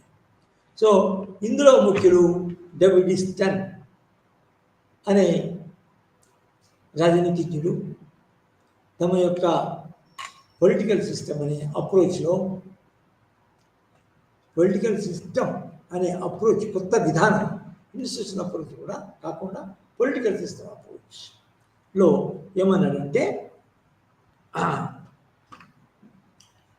మన రాజకీయ వ్యవస్థలని డైనమిక్ పద్ధతిలో, what is the dynamics of the institutions, not statistics, not statistical study, but study of the dynamic, the working of these institutions ఏ విధంగా పనిచేస్తాయి, ఏ విధంగా ఒక దేశంలో ఒక విధంగా పనిచేస్తాయి, అదే పేరుతో అదే మన స్వభావంతో ఇంకో దేశంలో ఏ విధంగా ఇంకో రీతిగా పనిచేస్తాయి. ఆ విధంగా పనిచేయడానికి నిజానికి డెమోక్రసీలు కూడా ఆ విధంగా పనిచేయడం నిజంగా డైనమిక్ అప్రోచ్ అంటారు దాన్ని, సిస్టమ్స్ అప్రోచ్ అని జవిడిస్ మరియు మన ఇతరు రాయ్ మార్కెటిస్ అనే వాళ్ళు చదవడం జరిగింది. అయితే ఈ ఇందులో డైనమిక్ తర్వాత రాజనీతి వ్యవస్థలు, తర్వాత రాజకీయాలు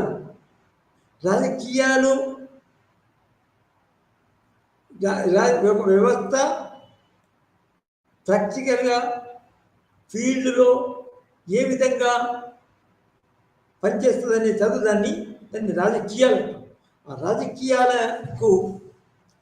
రాజకీయాల్లో ఉన్న ముఖ్యమైన కొత్త వ్యవస్థలు, ముఖ్యమైన political associations, pressure groups, political parties. అందుకే నిజంగా చాలా ముఖ్యమైన రాజకీయ మన ఫీల్డ్లో, రాజకీయ రంగంలో ముఖ్యమైన కొత్త వ్యవస్థలు ఏంటి అంటే పొలిటికల్ పార్టీస్. ఈ పొలిటికల్ పార్టీస్ని ముఖ్యంగా మైకెల్ అనేవాడు రాజనీతిజ్ఞుడు మరియు డువర్గడ్ అనేవాడు ఈ పొలిటికల్ పార్టీస్ని బాగా కాన్సన్ట్రేట్ చేసి కొత్త వ్యవస్థ, అవి కొత్త వ్యవస్థలే కాదు, అవి రాజకీయ ప్రక్రియను నిజానికి అద్దం పట్టాయి, స్పష్టీకరించుతాయి. రాజకీయ వ్యవస్థలు మన రాజకీయ వ్యవస్థలను మనం అనుసరించినప్పుడు అందులో ఉన్న పార్టిసిపెంట్స్, మన leaders, practitioners. For example democratic వ్యవస్థ చూస్తాం. డెమోక్రసీలు ఏమేమి ఉంటారు? డెమోక్రసీ అనే మన డెమోక్రాటిక్ సిస్టంలో రాజ్యము, ప్రభుత్వం ఉంటుంది. దాని తర్వాత మన పొలిటికల్ పార్టీస్ ఉంటాయి. పొలిటికల్ పార్టీస్లో నిజానికి ప్రభుత్వంలోని భాగం కాదండి, కానీ పొలిటికల్ పార్టీస్ని ఏ విధంగా వర్కౌట్ చేయాలనేది ఈ రాజకీయ పక్షాలు చాలా ముఖ్య పాత్ర వహిస్తాయి. సో పొలిటికల్ పార్టీస్ ఎవరు చేశారు, వాటి యొక్క ఉద్దేశాలు ఏంటి, వాటి యొక్క డిమాండ్స్ ఏంటి, లక్ష్యాలు ఏంటి అనే వాటిని మన ఇది తర్వాత కాలంలో మన ఈ మైకెల్ మరియు తర్వాత డువర్గర్ అనే రాజనీతిజ్ఞులు చదవడం జరిగింది. ఇంకా పొలిటికల్ పార్టీసే కాదు, ఇంకా రాజకీయ రంగానికి సంబంధించిన అనేక వ్యవస్థలు ఉంటాయి. For example pressure groups. A pressure group అయితే డిమాండ్ ప్రెషరింగ్స్ సామాన్యంగా రాజకీయపరమైన ప్రెషరింగ్స్ ఉంటాయి. తర్వాత రాజకీయాలను ఉపయోగించి రాజనీతి వ్యవస్థలను ప్రభావితం చేసి తమ యొక్క డిమాండ్స్ని పరిష్కరించుకోవడానికి మన తమ యొక్క డిమాండ్స్ని నెరవేర్చుకోవడానికి పనిచేస్తాయి. అవి అవి రాజకీయ వ్యవస్థలను రాజకీయాలను ప్రభావితం చేస్తూ తమ యొక్క ప్రయోజనాలను మన పరిష్కరించడానికి నెరవేర్చడానికి కూడా రాజకీయాలనే అంటాం. ఎందుకంటే ఫీల్డ్ అది రాజకీయ రంగంలో డైరెక్ట్గా పొలిటికల్ పార్టీస్ మరియు ఇతర రాజకీయ వ్యవస్థలు పనిచేస్తాయి. కానీ రాజకీయ రంగంలో పొలిటికల్ కాకపోవచ్చు, సామాజిక ఉద్యమాలు కావచ్చు, కానీ అవి రాజకీయ వ్యవస్థలను ఉపయోగించుకొని తమ యొక్క డిమాండ్స్ని నెరవేర్చుకుంటారు. సో ఇవన్నీ నిజానికి సిస్టమ్స్ అప్రోచ్లో డైనమిక్ పద్ధతిలో చదవడాన్ని మనము ఫ్యూచర్లో కొంచెం డీటెయిల్స్గా నిజంగా చదువుతాం. సో ఈరోజు ఈ సెషన్లో మనం ముఖ్యంగా కంపేరిటివ్ పాలిటిక్స్ చదువుకున్నాము. కంపేరిటివ్ పాలిటిక్స్లో ఇన్స్టిట్యూషనల్ అప్రోచ్ బాగా క్షుణ్ణంగా చదువుకున్నాం. ఇంకా మీకు సప్లై చేయబడిన పుస్తకాల్లో ఇంకా మన ఇక్కడెక్కడ నేను హైలైట్ చేయని నేనేమన్నా మర్చిపోతే అవి మీరు పుస్తకాలు చూసి స్పష్టత సంపాదించుకోవచ్చు. సో ఇంతతో ఈ సెషన్ ముగిస్తాం. Thank you very much.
అంతేనా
ৰাজনৈতিক অধিকাৰৰ বিষয়ে আলোচনা কৰিম। অলৰেডি আমি ৰাজনৈতিক অধিকাৰ কি বা কেই প্ৰকাৰৰ সেইবিলাক আমি অলৰেডি পঢ়িছিলোঁ।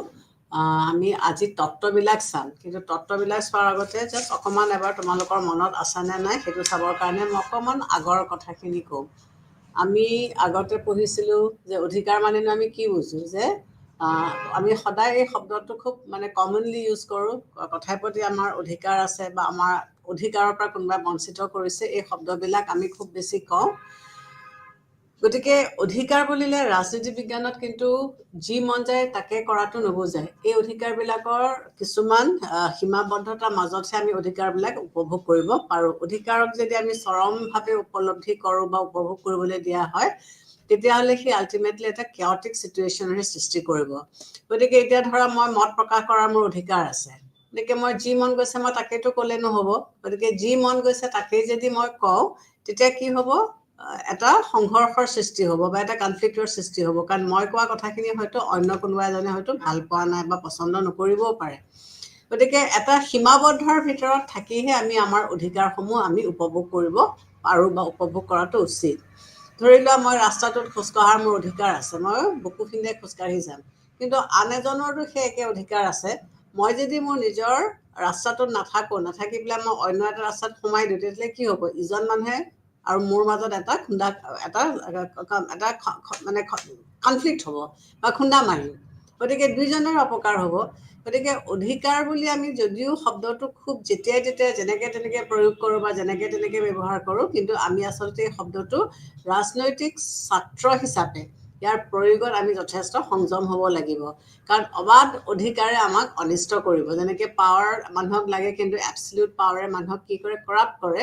ঠিক তেনেকৈ এই অধিকাৰসমূহ কিন্তু আমি এটা সীমাবদ্ধতাৰ মাজতহে আমি উপলব্ধি কৰিব পাৰোঁ বা আমি উপভোগ কৰাটো অত্যন্ত দৰকাৰ। আমি আগতে অলৰেডি ক্লাছিফিকেশ্যন ৰাইটছৰ বিষয়ে আমি আলোচনা কৰি গৈছিলোঁ। এই ক্লাছিফিকেশ্যন আমি কি পাইছোঁ যে ৰাইটছক আমি 3টা ভাগত ভাগ কৰিছিলোঁ: নেচাৰেল ৰাইটছ, মৰেল ৰাইটছ আৰু লিগেল ৰাইটছ।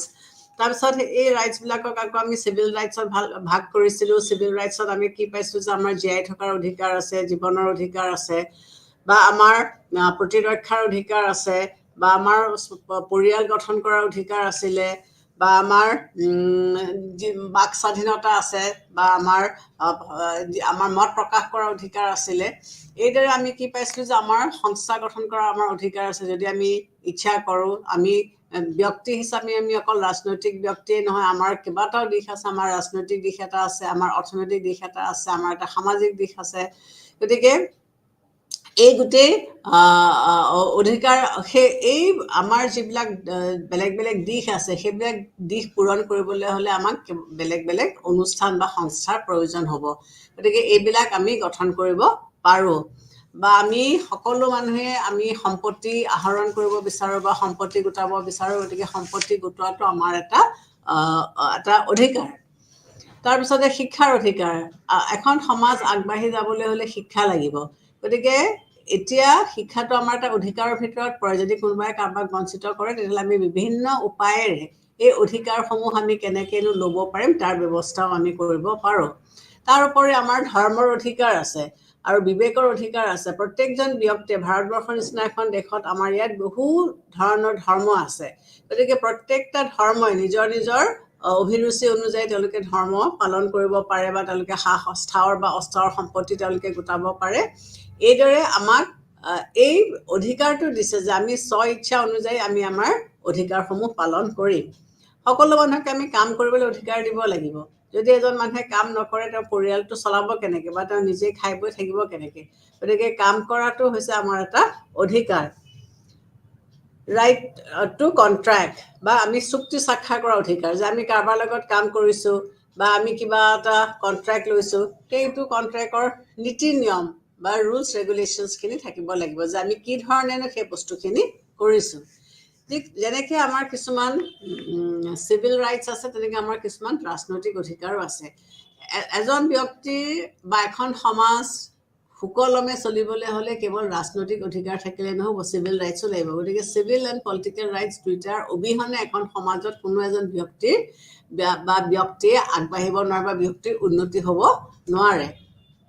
গতিকে আমাৰ আটাইতকৈ গুৰুত্বপূৰ্ণ পলিটিকেল অধিকাৰটো কি হৈছে যে আমাৰ ভোটাধিকাৰ আমি ভোট দি পেলাই প্ৰতি 5 বছৰৰ মূৰে মূৰে আমি আমাৰ চৰকাৰ গঠন কৰিব পাৰোঁ এই চৰকাৰ গঠন কৰা প্ৰক্ৰিয়াটোৱে আমাৰ আচলতে জীয়াই থকাৰ বা আমাৰ ৰাজনৈতিক অস্তিত্ব বুজায় গতিকে আমি যদি এই অধিকাৰসমূহ ভালকৈ পালন নকৰোঁ বা আমি যদি ভোট নিদিওঁ তেতিয়াহ'লে আমি ভাল চৰকাৰ এটা গঠন কৰিব নোৱাৰিম চৰকাৰ যদি বেয়া হয় তেতিয়াহ'লে আমি জনসাধাৰণ হিচাপে আমাৰে লোকচান হ'ব গতিকে আমি ভাল চৰকাৰ বিচৰাটো আমাৰ এটা কৰ্তব্য বা আমাৰ এটা দায়িত্ব গতিকে আমি ভোট দিব লাগিব মই অকল ভোট দিয়াটোৱে নহয় মই নিৰ্বাচিত হোৱাৰো মোৰ অধিকাৰ থাকিব লাগিব যে কেৱল ভোটটো দিয়ে মই শান্ত থাকিম সেইটো নহয় যদি প্ৰয়োজন পৰে হয় বা মই ইচ্ছা কৰোঁ তেতিয়াহ'লে মই নিজকে এজন কেণ্ডিডেট হিচাপে ৰাজনৈতিক দলৰ সদস্য হিচাপে মই নিজে প্ৰতিদ্বন্দ্বিতা কৰিব পৰা মোৰ অধিকাৰ থাকিব লাগিব তাৰোপৰি মই যিকোনো চৰকাৰী চাকৰি লাভ কৰাৰ মোৰ অধিকাৰ থাকিব লাগিব মোৰ যদি মানে এক্সপিৰিয়েঞ্চ আছে মোৰ যদি নলেজ আছে মোৰ যদি এক্সপিৰিয়েঞ্চ আছে মোৰ যদি গোটেই অভিজ্ঞতাখিনি আছে তেতিয়াহ'লে মই মোৰ সেই অভিজ্ঞতা অনুযায়ী যিকোনো এটা চৰকাৰী কামত মই কাম কৰিব পৰাৰ অধিকাৰটো মোৰ হাতত থাকিব লাগিব তাৰোপৰি কেতিয়াবা যদি দেখোঁ যে চৰকাৰে মোক দিবলগীয়া বস্তুখিনিৰ পৰা মোক বঞ্চিত কৰিছে বা যেনেকৈ দিব লাগে তেনেকৈ দিয়া নাই তেতিয়াহ'লে মই কি কৰিব পাৰোঁ মই পেটিশ্যন দিব পাৰোঁ মই চৰকাৰৰ ওচৰত আবেদন কৰিব পাৰোঁ যে এই বস্তুখিনি চৰকাৰে মোক দিয়া নাই বা এই বস্তুখিনি মোক চৰকাৰে দিব লাগে তাৰোপৰি ৰাজনৈতিক অধিকাৰৰ ভিতৰত আৰু এটা খুব গুৰুত্বপূৰ্ণ অধিকাৰ হৈছে কি সমালোচনা কৰা চৰকাৰক সমালোচনা কৰা আগতে যেতিয়া ব্ৰিটিছৰ ৰাজ চলিছিলে তেতিয়া আমি ব্ৰিটিছ চৰকাৰক সমালোচনা কৰিব নোৱাৰোঁ যদি সমালোচনা কৰোঁ তেতিয়া চৰকাৰে আমাক জেলত ভৰাই থ'ব কিন্তু গণতন্ত্ৰৰ most important এলিমেণ্টটো হৈছে কি যে আমি দৰকাৰ পৰিলে চৰকাৰকো সমালোচনা কৰিব পাৰোঁ যদি দেখোঁ যে চৰকাৰে বিৰোধী কিবা এটা কাম কৰিছে বা জনকল্যাণৰ কাম কৰা নাই তেতিয়াহ'লে আমি চৰকাৰক তেওঁলোকৰ দোষটো আমি দেখুৱাই দিব পাৰোঁ বা চৰকাৰক আমি সমালোচনা কৰিব পাৰোঁ আৰু সেই সমালোচনাখিনি কৰাৰ কাৰণে চৰকাৰে কিন্তু আমাক কেতিয়াও জেলত ভৰাব নোৱাৰে আমাৰ যে অধিকাৰখিনি আমাক দিছে সেই অধিকাৰখিনি যদি আমাৰ পৰা কোনোবাই কাঢ়ি নিয়ে বা আমাক কোনোবাই বঞ্চিত কৰে তেতিয়াহ'লে সেই অধিকাৰখিনি ইমপ্লিমেণ্ট কৰিবৰ কাৰণে আকৌ আমি ৰাইটছ দিব পাৰোঁ গতিকে এইদৰে কি হৈছে আমাৰ এই পৌৰ অধিকাৰবিলাক চিভিল ৰাইটছ বা পলিটিকেল ৰাইটছবিলাক আমি পাওঁ এতিয়া আগৰ ক্লাছত অলৰেডি আমি এইখিনি আলোচনা বৃহৎভাৱে কৰিছিলোঁ আজি মই জাষ্ট তোমালোকক এটা সোঁৱৰণি এটা হিচাপেহে মই কথাখিনি কৈ গৈছোঁ তাৰোপৰি এই অধিকাৰখিনি যদি আমাৰ পৰা কোনোবাই কাঢ়ি নিবলৈ বিচাৰে তেতিয়াহ'লে কিছুমান প্ৰক্ৰিয়া আছে কিছুমান মেথডছ আছে যাৰ মাধ্যমেৰে আমি এই অধিকাৰখিনি পুনৰ আমি ঘূৰাই পাব পাৰোঁ যেনেকৈ আমাৰ কনষ্টিটিউশ্যনে কিছুমান উপায় দিছে সেই কনষ্টিটিউশ্যনৰ উপায় অনুযায়ী যদি আমাৰ পৰা আমাৰ অধিকাৰসমূহ কোনোবাই কাঢ়ি নিবলৈ চেষ্টা কৰে তেতিয়াহ'লে এই অধিকাৰখিনি আমি ঘূৰাই পাব পাৰিম বা আইনৰ সহায় লৈ গতিকে আইনে আমাক এই সহায়খিনি কৰি দিব বা আমাৰ যিটো ক্ষমতাৰ পৃথকীকৰণ নীতি মণ্টেস্কিউৱে যিটো তত্ত্ব কৈছে ক্ষমতাৰ পৃথকীকৰণ তত্ত্বৰ মাধ্যমেৰেও আমি আমাৰ এই অধিকাৰখিনি পুনৰ ঘূৰাই পাব পাৰোঁ তাৰোপৰি আমি এটা যদি নিৰপেক্ষ জুডিচিয়াৰী থাকে তেতিয়াহ'লে এই নিৰপেক্ষ জুডিচিয়াৰীটোৱে কি কৰিব আমাক এই অধিকাৰসমূহ আমাৰ পৰা যদি কোনোবাই কাঢ়ি লৈ গৈছে বা খৰ্ব কৰিছে তেতিয়াহ'লে এই নিৰপেক্ষ জুডিচিয়াৰীয়ে বা ন্যায়পালিকাই আমাক এই অধিকাৰসমূহ ঘূৰাই দিব তাৰোপৰি এই অধিকাৰসমূহ আৰু এটা ইম্পৰ্টেণ্ট মিনছ আছে যাৰ মাধ্যমেৰে আমি এই অধিকাৰখিনি ঘূৰাই পাব পাৰোঁ সেইটো হৈছে জনমত চৰকাৰে যদি কিবা আমাৰ অধিকাৰ কাঢ়ি নিছে বা আমাৰ মতৰ বিৰুদ্ধে কিবা আইন প্ৰণয়ন কৰিছে বা পাছ কৰিছে তেতিয়াহ'লে এটা ষ্ট্ৰং সুস্থ সবল জনমত যদি গঠন কৰা হয় তেতিয়াহ'লে চৰকাৰে আল্টিমেটলি কিন্তু এই জনমতৰ ওচৰত মূৰ দোৱাবলৈ বাধ্য হয় গতিকে ষ্ট্ৰং পাব্লিক অপিনিয়ন খুবেই ইম্পৰ্টেণ্ট যদি আমি আমাৰ অধিকাৰসমূহ সুৰক্ষিত কৰি ৰাখিব বিচাৰিছোঁ তাৰোপৰি আমাৰ কি হ'ব ৰাজনৈতিক সচেতনতা আমি যদি ৰাজনৈতিকভাৱে সচেতন হৈ থাকোঁ তেতিয়াহ'লে আমাৰ পৰা আমাৰ অধিকাৰসমূহ কিন্তু কোনেও কাঢ়ি নিব নোৱাৰে গতিকে ৰাজনৈতিক সচেতনতাটো সাংঘাতিক প্ৰয়োজন বা দৰকাৰ তাৰোপৰি ফাইনেলি এই অধিকাৰসমূহ পাবৰ কাৰণে আমাৰ যিবিলাক ৰাজনৈতিক দল আছে এই ৰাজনৈতিক দলবিলাকে কিন্তু এটা খুব গুৰুত্বপূৰ্ণ ভূমিকা প্লে কৰে গতিকে ৰাজনৈতিক দলে জনসাধাৰণৰ আগত যিবিলাক মতামত দাঙি ধৰে সেই মতামতৰ ভিত্তিত জনসাধাৰণে তেওঁলোকে কেতিয়াবা যিটো চৰকাৰে শাসন কৰিছে শাসক দলৰ বিৰুদ্ধেও তেওঁলোকে মানে মত প্ৰকাশ কৰিব পাৰে বা কেতিয়াবা তেওঁলোকক ৰাজনৈতিক দলসমূহে ৰাস্তা দেখুৱাই দিয়ে যে এইখিনি বস্তু ভুল হৈছে বা এইখিনি কৰাটো অনুচিত। গতিকে এইবিলাকৰ মাধ্যমেৰে আমি আমাৰ অধিকাৰসমূহ সাব্যস্ত কৰিব পাৰোঁ। এতিয়া আমি আহোঁ আমাৰ থিয়ৰিজবিলাকলৈ। আমাৰ বিভিন্ন তত্ত্ব আছে, তাৰ ভিতৰত এটা হৈছে প্ৰাকৃতিক অধিকাৰৰ তত্ত্ব বা নেচাৰেল ৰাইটছ থিয়ৰী। তাৰপিছতে আহিলে বৈধিক তত্ত্ব বা লিগেল ৰাইটছ থিয়ৰী। তাৰপিছতে আহিলে আইডিয়েলিষ্টিক থিয়ৰী বা আদৰ্শবাদী তত্ত্ব। তাৰপিছতে সামাজিক ৱেলফেয়াৰ বা সমাজ কল্যাণ তত্ত্ব। তাৰপিছতে আহিলে হিষ্টৰিকেল থিয়ৰী বা অধিকাৰৰ ঐতিহাসিক তত্ত্ব। আৰু মাৰ্ক্সৰ যিটো অধিকাৰৰ বিষয়ত মাৰ্ক্সৰ যিটো ধাৰণা, এই তত্ত্বখিনি আজি আমি চাওঁ। প্ৰথমতে আমি চাওঁ নেচাৰেল ৰাইটছ, প্ৰাকৃতিক অধিকাৰ। প্ৰাকৃতিক অধিকাৰ বুলি ক'লে আমি কি বুজো? তাৰমানে এই অধিকাৰ সৃষ্টি কেতিয়া হ'ল এইটো লৈ পেলাই কিন্তু ৰাজনৈতিক নেতাসকলেই হওক, পলিটিকেল ফিলচফাৰ্ছসকলেই হওক, তেওঁলোকৰ কিন্তু মতামতবোৰ বেলেগ। কিছুমান আমি ক্ৰমান্বয়ে যেতিয়া পঢ়ি যাম তেতিয়া এই ভেদবোৰ বা এই যিবিলাক ভাৱ আমাৰ মনলৈ আহিছে ইয়াৰ উত্তৰ আমি স্বতঃস্ফূৰ্তভাৱে আমি পাই যাম। এতিয়া কথাটো হৈছে কি যে অধিকাৰৰ আৰম্ভণিটো কেতিয়া হ'ল? গতিকে ইয়াত বেলেগ বেলেগ পলিটিকেল ফিলচফাৰ্ছে বেলেগ বেলেগ ধাৰণা দিছে বা তেওঁলোকে বেলেগ বেলেগ মত প্ৰকাশ কৰিছে। যেতিয়া আমি প্ৰাকৃতিক বুলি কৈছোঁ তাৰমানে কি বুজাইছে যে নেচাৰেল মানে কি যে মানুহে জন্ম হৈয়ে জানো এখন সুশৃংখলবদ্ধ বা এখন আইনেৰে ৰচনা কৰা সমাজত আছিল জানো? নাছিলে, হয়নে নহয়? মানুহ ক'ত আছিলে? মানুহ এখন প্ৰাকৃতিক সমাজ ব্যৱস্থাত আছিলে। আৰু এই প্ৰাকৃতিক সমাজখনত যেতিয়া মানুহ আছিলে, নেচাৰেল ষ্টেটত মানুহ আছিলে, তেতিয়াও মানুহে কিছুমান অধিকাৰ উপভোগ কৰিছিলে। তেওঁলোকে যিসকলে এই থিয়ৰিটো পৃষ্ঠপোষকতা কৰিছে, নেচাৰেল থিয়ৰি অফ ৰাইটছ, এওঁলোকে কি ক'ব বিচাৰিছে যে মানুহৰ যেনেকৈ গাৰ ৰংটো জন্ম হওঁতে মানুহে পাইছে বা নাক কাণ চকু যেনেকৈ জন্ম হওঁতে পাইছে, ঠিক তেনেকৈ এই ষ্টেট অফ নেচাৰত যেতিয়া মানুহ আছিলে তেতিয়াও তেওঁলোকে কিছুমান অধিকাৰ লগতে পাইছিলে। গতিকে এই অধিকাৰবিলাক প্ৰি ছ'চাইটি বা প্ৰি পলিটিকেল, যে ছ'চাইটি এখন গঠন হোৱাৰ আগতে বা ছ'চাইটি এখন সৃষ্টি হোৱাৰ আগৰ পৰাই মানুহে এই অধিকাৰবিলাক পাইছিলে বা আছে। আমি কিছুমান বস্তু আমি এৰাব নোৱাৰোঁ, হয়নে নহয়? আমাৰ জন্মগতভাৱে আমি যিবোৰ বস্তু পাইছোঁ সেইবিলাকতো আমি গুচাব নোৱাৰোঁ। ঠিক তেনেকৈ এই অধিকাৰবিলাকো তেনেকুৱা। মানুহৰ যেনেকৈ ধৰা জীয়াই থকাৰ অধিকাৰ, ৰাইট টু লাইফ, এইটো জন্ম হোৱাৰ পৰা আমাৰ জীয়াই থকাৰ অধিকাৰ আছে, প্ৰি পলিটিকেল। সম্পত্তি গোটোৱাটো মানুহৰ আগৰ পৰাই আছিলে, কিন্তু সময়ৰ লগে লগে ইয়াৰ কিছু পৰিৱৰ্তন হৈ সেইখিনি আমি পিছত আলোচনা কৰিম যে কিহৰ কাৰণে পৰিৱৰ্তন হ'ল বা কি ফেক্টৰছে ইয়াত অৰিহণা যোগাইছিল যে আমি এইবিলাকক চেঞ্জ কৰিবলগীয়া হ'ল। গতিকে আমি যেতিয়া নেচাৰেল থিয়ৰি বুলি কওঁ তেতিয়া আমি কি দেখিছোঁ যে প্ৰাচীন যুগৰে পৰাই এই তত্ত্বটো প্ৰচলন হৈ আছিলে বা অধিকাৰৰ কনচেপ্টটো আছিলে। যিসকল ষ্টয়িক্স আছিলে, এই ষ্টয়িক্সসকলে তেওঁলোকৰ সময়তে তেওঁলোকে কি কৈছিলে যে তেওঁলোকে সমাজত থকা সকলো মানুহৰ মাজত সমতা থকাটো তেওঁলোকে বিচাৰিছে। তেওঁলোকৰ অধিকাৰৰ ষ্টয়িক্সসকলৰ অধিকাৰৰ কনচেপ্টটো কি আছিলে যে সকলো মানুহে সমান বুলি তেওঁলোকক আমি ভাবিব লাগিব। সকলো মানুহ যে সমান সেই কনচেপ্টটো তেওঁলোকে দিছিলে। গতিকে তেওঁলোকে সমতাৰ ওপৰত গুৰুত্ব দিছিলে। আৰু সেই সময়ত যিবিলাক ৰোমান চিন্তাবিদ আছিল, চিচাৰিঅ' বা পলিবিয়াছ, এওঁলোকৰ ভাৱধাৰাৰ ওপৰত কিন্তু ষ্টয়িক্সসকলৰ যথেষ্ট প্ৰভাৱ পৰা আমি দেখিবলৈ পাওঁ। গতিকে তেওঁলোকে কি মত প্ৰকাশ কৰিছিলে যে প্ৰাকৃতিক অধিকাৰৰ লগত সংগতি ৰাখি চৰকাৰে আইন ৰচনা কৰিব লাগিছিলে। গতিকে ৰোমান চিন্তাবিদ চিচাৰিঅ' বা পলিবিয়াছে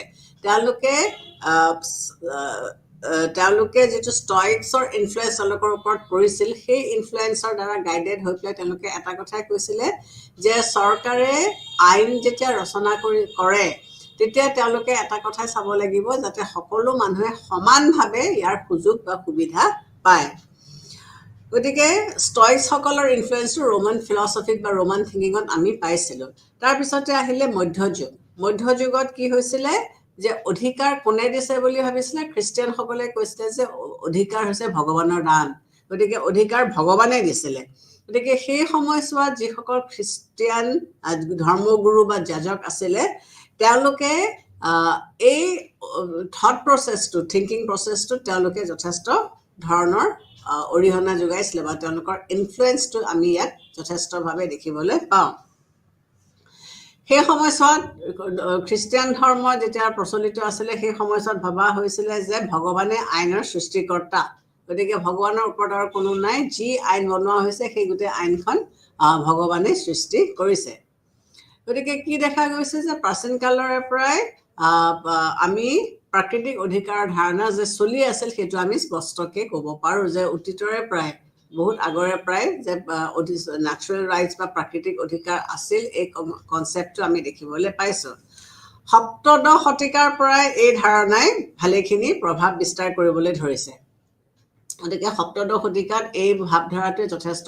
প্ৰভাৱ পেলাবলৈ ধৰিছিলে এই সময়ছোৱাত যিসকলে সামাজিক চুক্তিক পৃষ্ঠপোষকতা কৰিছিলে ছ'চিয়েল কণ্ট্ৰেক্ট থিয়ৰী যে কিহৰ কাৰণেনো সমাজখন গঠন কৰিবলগীয়া হ'ল এই পৃষ্ঠপোষকতা কৰা সকলে প্ৰাকৃতিক অধিকাৰৰ ধাৰণাক সমৰ্থন কৰিছিলে গতিকে যিসকলে সামাজিক চুক্তি তত্ত্বটোক সমৰ্থন কৰিছিলে তেওঁলোকে প্ৰাকৃতিক অধিকাৰকো তেওঁলোকে ছাপোৰ্ট কৰিছিলে বা সমৰ্থন কৰিছিলে তেওঁলোকৰ মতে ৰাষ্ট্ৰৰ উৎপত্তিৰ আগতে মানুহ প্ৰাকৃতিক অৱস্থাত আছিল ষ্টেট অফ নেচাৰ বাস কৰিছিল তেওঁলোকে কি ক'ব বিচাৰিছে যে মানুহে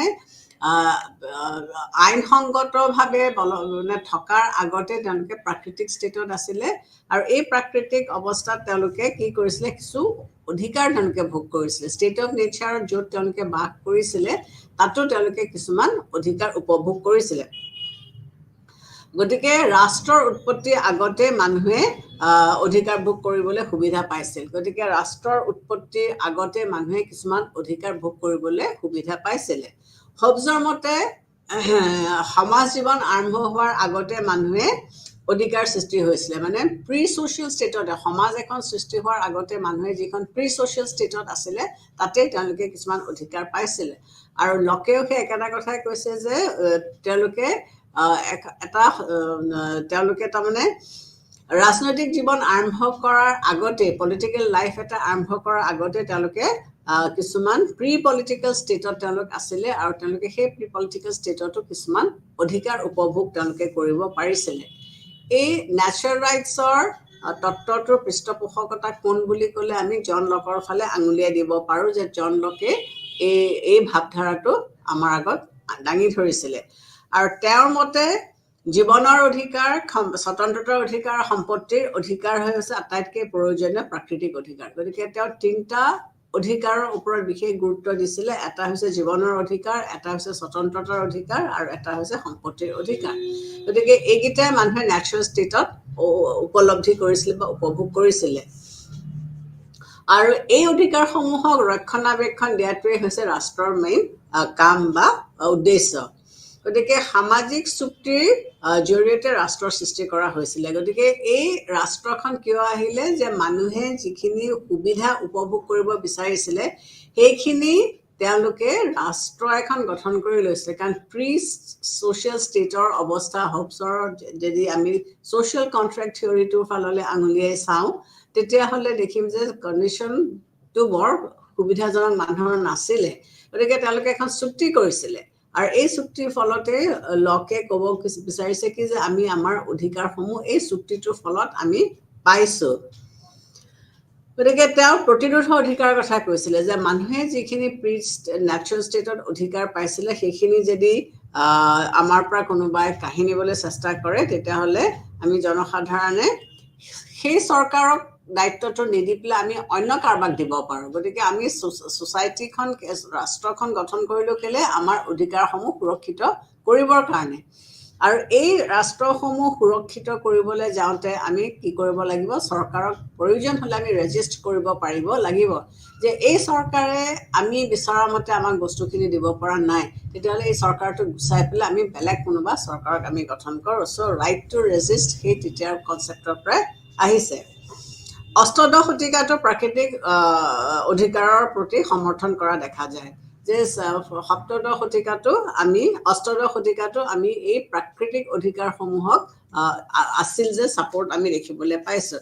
এই সময়ত আমি থমাছ পেইনৰ আমি উল্লেখ কৰিব পাৰোঁ। তেওঁ যদিও সামাজিক চুক্তি সমৰ্থন কৰা নাছিলে, তেওঁ কিন্তু কেইটামান অধিকাৰৰ কথা কৈছিলে। তেওঁ কি কৈছিল যে স্বতন্ত্ৰতাৰ অধিকাৰ, সম্পত্তিৰ অধিকাৰ, নিৰাপত্তাৰ অধিকাৰ আৰু অত্যাচাৰৰ প্ৰতিৰোধ কৰাৰ অধিকাৰৰ বিষয়ে তেওঁ কৈছিলে যে এইখিনি প্ৰাকৃতিক অধিকাৰৰ ওপৰত পৰে। গতিকে তেওঁ কি ক'ব, তাৰপিছতে স্পেন্সাৰ আহিলে। স্পেন্সাৰেও মতে যে ব্যক্তিয়ে সমান স্বাধীনতা ভোগ কৰাৰ অধিকাৰ আছে, যে প্ৰত্যেকজন স্পেন্সাৰেও সেই একেখিনি কথাকে কৈছে যে প্ৰত্যেকজন ব্যক্তিৰে সমান অধিকাৰ ভোগ কৰাৰ অধিকাৰ আছে আৰু আনৰ স্বাধীনতাত বাধাৰ সৃষ্টি নকৰাকৈ অধিকাৰ ভোগ কৰিব পাৰিব লাগিব। মই যেতিয়া মোৰ অধিকাৰখিনি ভোগ কৰিম তেতিয়া মই চাব লাগিব যে অইনে এই অধিকাৰখিনিৰ পৰা বঞ্চিত হোৱা নাই। মই যেনেকৈ অকণমান দেৰি আগতে তোমালোকক এটা উদাহৰণ দিলোঁ যে আমি এটা ৰাস্তাইদি গৈ আছোঁ, ইফালৰ পৰাতো বেলেগ মানুহ আহিব, গতিকে দুইটা পাৰ্টিৰে ৰাস্তাত গৈ থকাৰ অধিকাৰ আছে। গতিকে দুইটা পাৰ্টিৰ যদি সংযম হয় তেতিয়াহ'লে তেওঁলোকে কাকো খুন্দা নমৰাকৈ বা কোনো এটা এক্সিডেণ্ট নোহোৱাকৈ নিজৰ নিজৰ পথত তেওঁলোক গৈ থাকিব পাৰিব। গতিকে দুইটা পক্ষই ভাবি ল'বলৈ লাগিব বা জানিব লাগিব যে দুইজনৰ সমান অধিকাৰ আছে। গতিকে স্পেন্সাৰেও সেই একেখিনি কথাকে ক'বলৈ বিচাৰিছে যে প্ৰত্যেকজন ব্যক্তিৰ অধিকাৰ আছে আৰু এজন ব্যক্তিয়ে তেওঁৰ অধিকাৰটো উপভোগ কৰিবলৈ যাওঁতে অন্য এজন যাতে বঞ্চিত নহয়। গতিকে আমেৰিকাৰ স্বাধীনতাৰ যিখন ঘোষণাপত্ৰ, declaration of American war of independence 1776, এই ঘোষণাপত্ৰটো এই বিষয়ে উল্লেখ কৰা আছে যে প্ৰত্যেকজন ব্যক্তিয়ে স্বাধীনতা লাভ কৰিব পাৰিব, অধিকাৰ লাভ কৰিব পাৰিব আৰু তেওঁলোকে তেওঁলোকৰ অধিকাৰসমূহ উপভোগ কৰোঁতে ইজনে সিজনক বাধাৰ সৃষ্টি কেতিয়াও কৰিব নোৱাৰিব। এই ঘোষণাত উল্লেখ কৰা আছিলে যে ভগৱানে সকলো মানুহকে সমান হিচাপে সৃষ্টি কৰিছে আৰু কিছুমান অধিকাৰ ভোগ কৰাৰ সুবিধা দিছে। গতিকে এই ডিক্লেৰেশ্যন অফ ৰাইটছতো সেই একেটা কথাই কোৱা হৈছে যে ভগৱানে মানুহক সমানে সৃষ্টি কৰিছে আৰু প্ৰত্যেকজন ব্যক্তিৰে এই অধিকাৰসমূহ উপভোগ কৰাৰ বা এনজয় কৰাৰ অধিকাৰটো আছে। এই অধিকাৰবিলাকৰ ভিতৰত জীৱনৰ অধিকাৰ আৰু স্বতন্ত্ৰতাৰ অধিকাৰ আৰু সুখ লাভ কৰাৰ অধিকাৰ হৈছে অন্যতম। আমেৰিকান ৱাৰ অফ ইণ্ডিপেণ্ডেন্সত এইকেইটা বিষয়ে বিশেষভাৱে কোৱা হৈছে যে জীৱনৰ অধিকাৰ, স্বতন্ত্ৰতাৰ অধিকাৰ আৰু সুখ লাভ কৰাৰ অধিকাৰ, এইকেইটা হৈছে আটাইতকৈ ইম্পৰ্টেণ্ট। আৰু এই অধিকাৰসমূহক ৰক্ষণাবেক্ষণ দিয়াটোৱে হৈছে ৰাষ্ট্ৰৰ মেইন কাম। এই যিবিলাক এইকেইটা অধিকাৰৰ কথা আমি কৈছোঁ, এই অধিকাৰসমূহ যাতে নাগৰিকসকলে উপলব্ধি কৰাৰ পৰা বঞ্চিত নহয়, এইটো বিষয়ে তেওঁলোকে চাব লাগিব। গতিকে এই ডিক্লেৰেশ্যন অফ ইণ্ডিপেণ্ডেন্সত এই কথাখিনি উল্লেখ কৰা হৈছে। গতিকে সপ্তদশ শতিকা বা অষ্টদশ শতিকাত প্ৰাকৃতিক অধিকাৰ সম্পৰ্কত যিখিনি আমি দেখিলোঁ, এইখিনি আমি কি দেখিবলৈ পাইছোঁ যে ইয়াত তেওঁলোকৰ ওপৰত প্ৰাকৃতিক অধিকাৰ যথেষ্ট ইম্পেক্ট বা ইনফ্লুৱেঞ্চ আছে আৰু সাম্প্ৰতিক কালতো এই তত্ত্বত প্ৰভাৱ নাই বুলি আমি ক'ব নোৱাৰোঁ। যে বৰ্তমানতো এই যিখিনি অধিকাৰ আগৰ প্ৰাকৃতিক অৱস্থাত আমি উপভোগ কৰি আহিছিলোঁ, সেই অধিকাৰসমূহৰ আজি যে গুৰুত্ব নাই সেইটো আমি ক'ব নোৱাৰোঁ। কাৰণ এতিয়াও পৃথিৱীৰ বেলেগ বেলেগ অঞ্চলৰ ফালে যদি আমি চাওঁ তেতিয়াহ'লে আমি কি পাওঁ যে কেইটামান বিশেষ অধিকাৰৰ ওপৰত পৃথিৱীৰ যিকোনো এখন চৰকাৰে গুৰুত্ব দিয়ে। এটা হৈছে কি বাসস্থান, এটা হৈছে কি পৰিধানৰ অধিকাৰ আৰু কামৰ অধিকাৰ, ভোটদানৰ অধিকাৰ। গতিকে এইবিলাকৰ ওপৰত গুৰুত্ব আজিও আমি দেখিবলৈ পাইছোঁ আৰু এইবিলাক অধিকাৰ আমি প্ৰাকৃতিক অধিকাৰ হিচাপে উপভোগ কৰিছিলোঁ। যে জীয়াই থকাৰ অধিকাৰ, কাম কৰাৰ অধিকাৰ, কাপোৰ পিন্ধাৰ অধিকাৰ, এই অধিকাৰবোৰতো আমি সকলোৱে বিচাৰিছোঁ বা সকলোকে লাগে। গতিকে তেতিয়াৰ দিনতো আছিলে আৰু এতিয়া এখন সভ্য সমাজ বা সভ্য চৰকাৰৰ সেই একেটা বস্তুকে তেওঁলোকে বিচাৰিছে। তথাপিও প্ৰাকৃতিক অধিকাৰৰ কিছুমান সীমাবদ্ধতা আছে বা কিছুমান ক্ৰিটিচিজমছ আছে। এই ক্ৰিটিচিজমছবোৰনো কেনেকুৱা ধৰণৰ, যে আমি প্ৰাকৃতিক অধিকাৰ বুলি যেতিয়া কওঁতে আমাৰ জীয়াই থকাৰ অধিকাৰ, খোৱাৰ অধিকাৰ, কাম কৰাৰ অধিকাৰ, কাপোৰ পিন্ধাৰ অধিকাৰ, এই অধিকাৰবিলাক আমি অতীততো পাইছিলোঁ আৰু এতিয়া বৰ্তমান চৰকাৰেও এই অধিকাৰসমূহ আমাক দিছে। কিন্তু এই অধিকাৰসমূহৰ কিছুমান সীমাবদ্ধতা আছে। এই সীমাবদ্ধতাবোৰ কেনেকুৱা ধৰণৰ, যে প্ৰাকৃতি আৰু প্ৰকৃতি এই দুটা শব্দ কিন্তু অৰ্থ আমি যেতিয়া ব্যৱহাৰ কৰোঁ তাক কিন্তু আমি বেলেগ বেলেগ দিশৰ পৰা বা বেলেগ বেলেগ এংগেলৰ পৰা আমি তাক চাব পাৰোঁ ৰীতিশীয়ে এই দুটা শব্দৰ ভিন ভিন অৰ্থত ব্যৱহাৰ কৰাৰ উদাহৰণ দাঙি ধৰিছে গতিকে তেওঁ কি কৈছে যে এই শব্দ দুটা কিন্তু আমি বেলেগ বেলেগ ধৰণেৰে আমি প্ৰকাশো কৰিব পাৰোঁ বা বেলেগ বেলেগ ধৰণেৰে আমি তাক মানি ল'বও পাৰোঁ চ' প্ৰাকৃতি আৰু প্ৰকৃতি এই দুটা শব্দত আমি একচুৱেলি কি বুজায় কোনো এজনে সঠিক ডেফিনেশ্যন আমাক দিব নোৱাৰে দুইটা শব্দ প্ৰকৃতি আৰু প্ৰাকৃতিক দুইটা শব্দৰে ব্যৱহাৰটো কিন্তু ব্যৱহাৰিক দিশটো কিন্তু বেলেগ বেলেগ প্ৰাকৃতিক শব্দটো কৃত্ৰিম শব্দৰ বিপৰীতেও আমি তাক ব্যৱহাৰ কৰিব পাৰোঁ গতিকে এই শব্দটোৰ অৰ্থ কিন্তু স্পষ্ট নহয় যে আমি তাক যেতিয়া কৃত্ৰিম শব্দ হিচাপে ব্যৱহাৰ কৰোঁ ই একচুৱেলি কি বুজাইছে সেইটো স্পষ্ট নহয় অধ্যাপক হকিংছৰ মতে কৃত্ৰিম হোৱাটো মানুহৰ প্ৰকৃতি অধ্যাপক হকিংছে কি কৈছে যে কৃত্ৰিম হোৱাটো মানুহৰ প্ৰকৃতি গতিকে মানুহে যিখিনি কাম কৰে সেইখিনি যে সদায় একে থাকিব সেইটো নহয় এটা সময়ত কাপোৰ পিন্ধাটো কৃত্ৰিম আছিলে আৰ্টিফিচিয়েল আছিলে মানুহে কাপোৰ নিপিন্ধিছিলে গছৰ পাত ইত্যাদি পিন্ধি মানুহ আছিলে কিন্তু এতিয়া কাপোৰ নিপিন্ধাটো আৰ্টিফিচিয়েল গতিকে মানুহে এতিয়া কাপোৰ পিন্ধে প্ৰাচীন কালত মানুহৰ বব্বৰ জীৱন যাপন কৰাৰ কথাটো প্ৰকৃতিক আছিলে কিন্তু সভ্য যুগত আজিকালি আমি কি কৰিছোঁ মানুহে এটা চিভিলাইজ লাইফ জীৱ বিচাৰে মানে নহয় আমাৰ চিভিলাইজেশ্যন আহিলে সভ্যতা আহিলে এগ্ৰিকালচাৰ আহিলে আৰু আমি অঘৰী জীৱন যাপন কৰিবলৈ বাদ দি পেলাই আমি কি কৰিলোঁ এটা পাৰ্মানেণ্ট লাইফষ্টাইল আমি ল'ব ধৰিলোঁ গতিকে এটা সময়ত যিটো নেচাৰেল আছিলে সেইটো এটা সময়ত আৰ্টিফিচিয়েল হ'ল বা এটা সময়ত যিটো আৰ্টিফিচিয়েল আছিলে সেইটো এটা আমি নেচাৰেল বুলি তাক আমি মানি লৈছোঁ প্ৰাকৃতিক অধিকাৰে কি বুজায়নো একচুৱেলি আমি যেতিয়া প্ৰাকৃতিক অধিকাৰ বুলি কওঁ এই প্ৰাকৃতিক অধিকাৰে কি বুজায় এই বিষয়ত কোনো মতভেদ নথকা নহয় যে প্ৰাকৃতিক অধিকাৰ বুলি কওঁতেনো আমি একজেক্টলি কি বুজিছোঁ আমি এটা পোনপটীয়া ডেফিনেশ্যন আমি দিব নোৱাৰোঁ বিভিন্ন লোকে বিভিন্ন ধৰণে তাক বুজাইছে আৰু আমি যদি এখন সৰ্বসন্মত তালিকা প্ৰস্তুত কৰোঁ সেইটো সম্ভৱপৰ নহয় আমি যদি প্ৰাকৃতিক অধিকাৰ বুলি কওঁতে এইকেইটা বস্তু আছে বুলি আমি ভাবোঁ সেইটো কৰিবও আমি নোৱাৰোঁ কাৰণ সেইটো সম্ভৱপৰেই নহয় কিছুমানে কি ভাবিছিলে যে দাস ব্যৱস্থাটোক তেওঁলোকে প্ৰাকৃতিক ব্যৱস্থা বুলি কৈছিলে যে আগৰ দিনত দাস ব্যৱস্থা আছিলে গতিকে এইটো স্বাভাৱিক আছিলে গতিকে দাস প্ৰথা থাকিবই কিন্তু এতিয়া এই দাস প্ৰথাটো অস্বাভাৱিক এজন মানুহক কেতিয়াও কিনিব বেচিব নোৱাৰে বা এজন মানুহক কেতিয়াও তেওঁৰ বসতি বা তেওঁৰ তলত ৰাখিব নোৱাৰে এটা সময়ত bonded labour was the in thing গতিকে বন্দী বাপেকে ল'ৰাক বন্দী দি গ'ল ল'ৰাই ল'ৰাক বন্দী দি থৈ গ'ল পণ বন্দী কৰি পেলাই যিটো ৰাখে বণ্ডেড লেবাৰ বুলি আমি কওঁ কিন্তু এতিয়া আইন ৰচনা কৰা হৈছে যাতে সেই বস্তুবিলাক আমাৰ সমাজৰ পৰা উঠাই দিয়া হয় গতিকে কিছুমানে আকৌ ক'ব বিচাৰে কি যে পুৰুষ আৰু মহিলাৰ মাজত বিশেষ কোনো প্ৰভেদ নাই একেই কিন্তু কিছুমানৰ মতে আকৌ শাৰীৰিকভাৱে তেওঁলোক একে নহয় মহিলা শাৰীৰিকভাৱে যথেষ্টখিনি দুৰ্বল বা তেওঁলোক পিছপৰা কিছুমানৰ মতে মানুহৰ ভাল কিছুমানৰ মতে মানুহ ভাল মানুহৰ প্ৰকৃতি ভাল কিছুমানৰ মতে মানুহৰ প্ৰকৃতি বেয়া মানুহ চোৰ ঠগ দগবাজ কিছুমানৰ মতে মানুহ মৰমীয়াল মানুহ দয়ালু গতিকে প্ৰাকৃতিক শব্দটো আমি কেনেকৈ ব্যৱহাৰ কৰিছোঁ বা তাৰ এখন ইউনিফৰ্ম লিষ্ট আমাৰ কাৰণে উলিওৱাটো সম্ভৱপৰ কেতিয়াও নহয়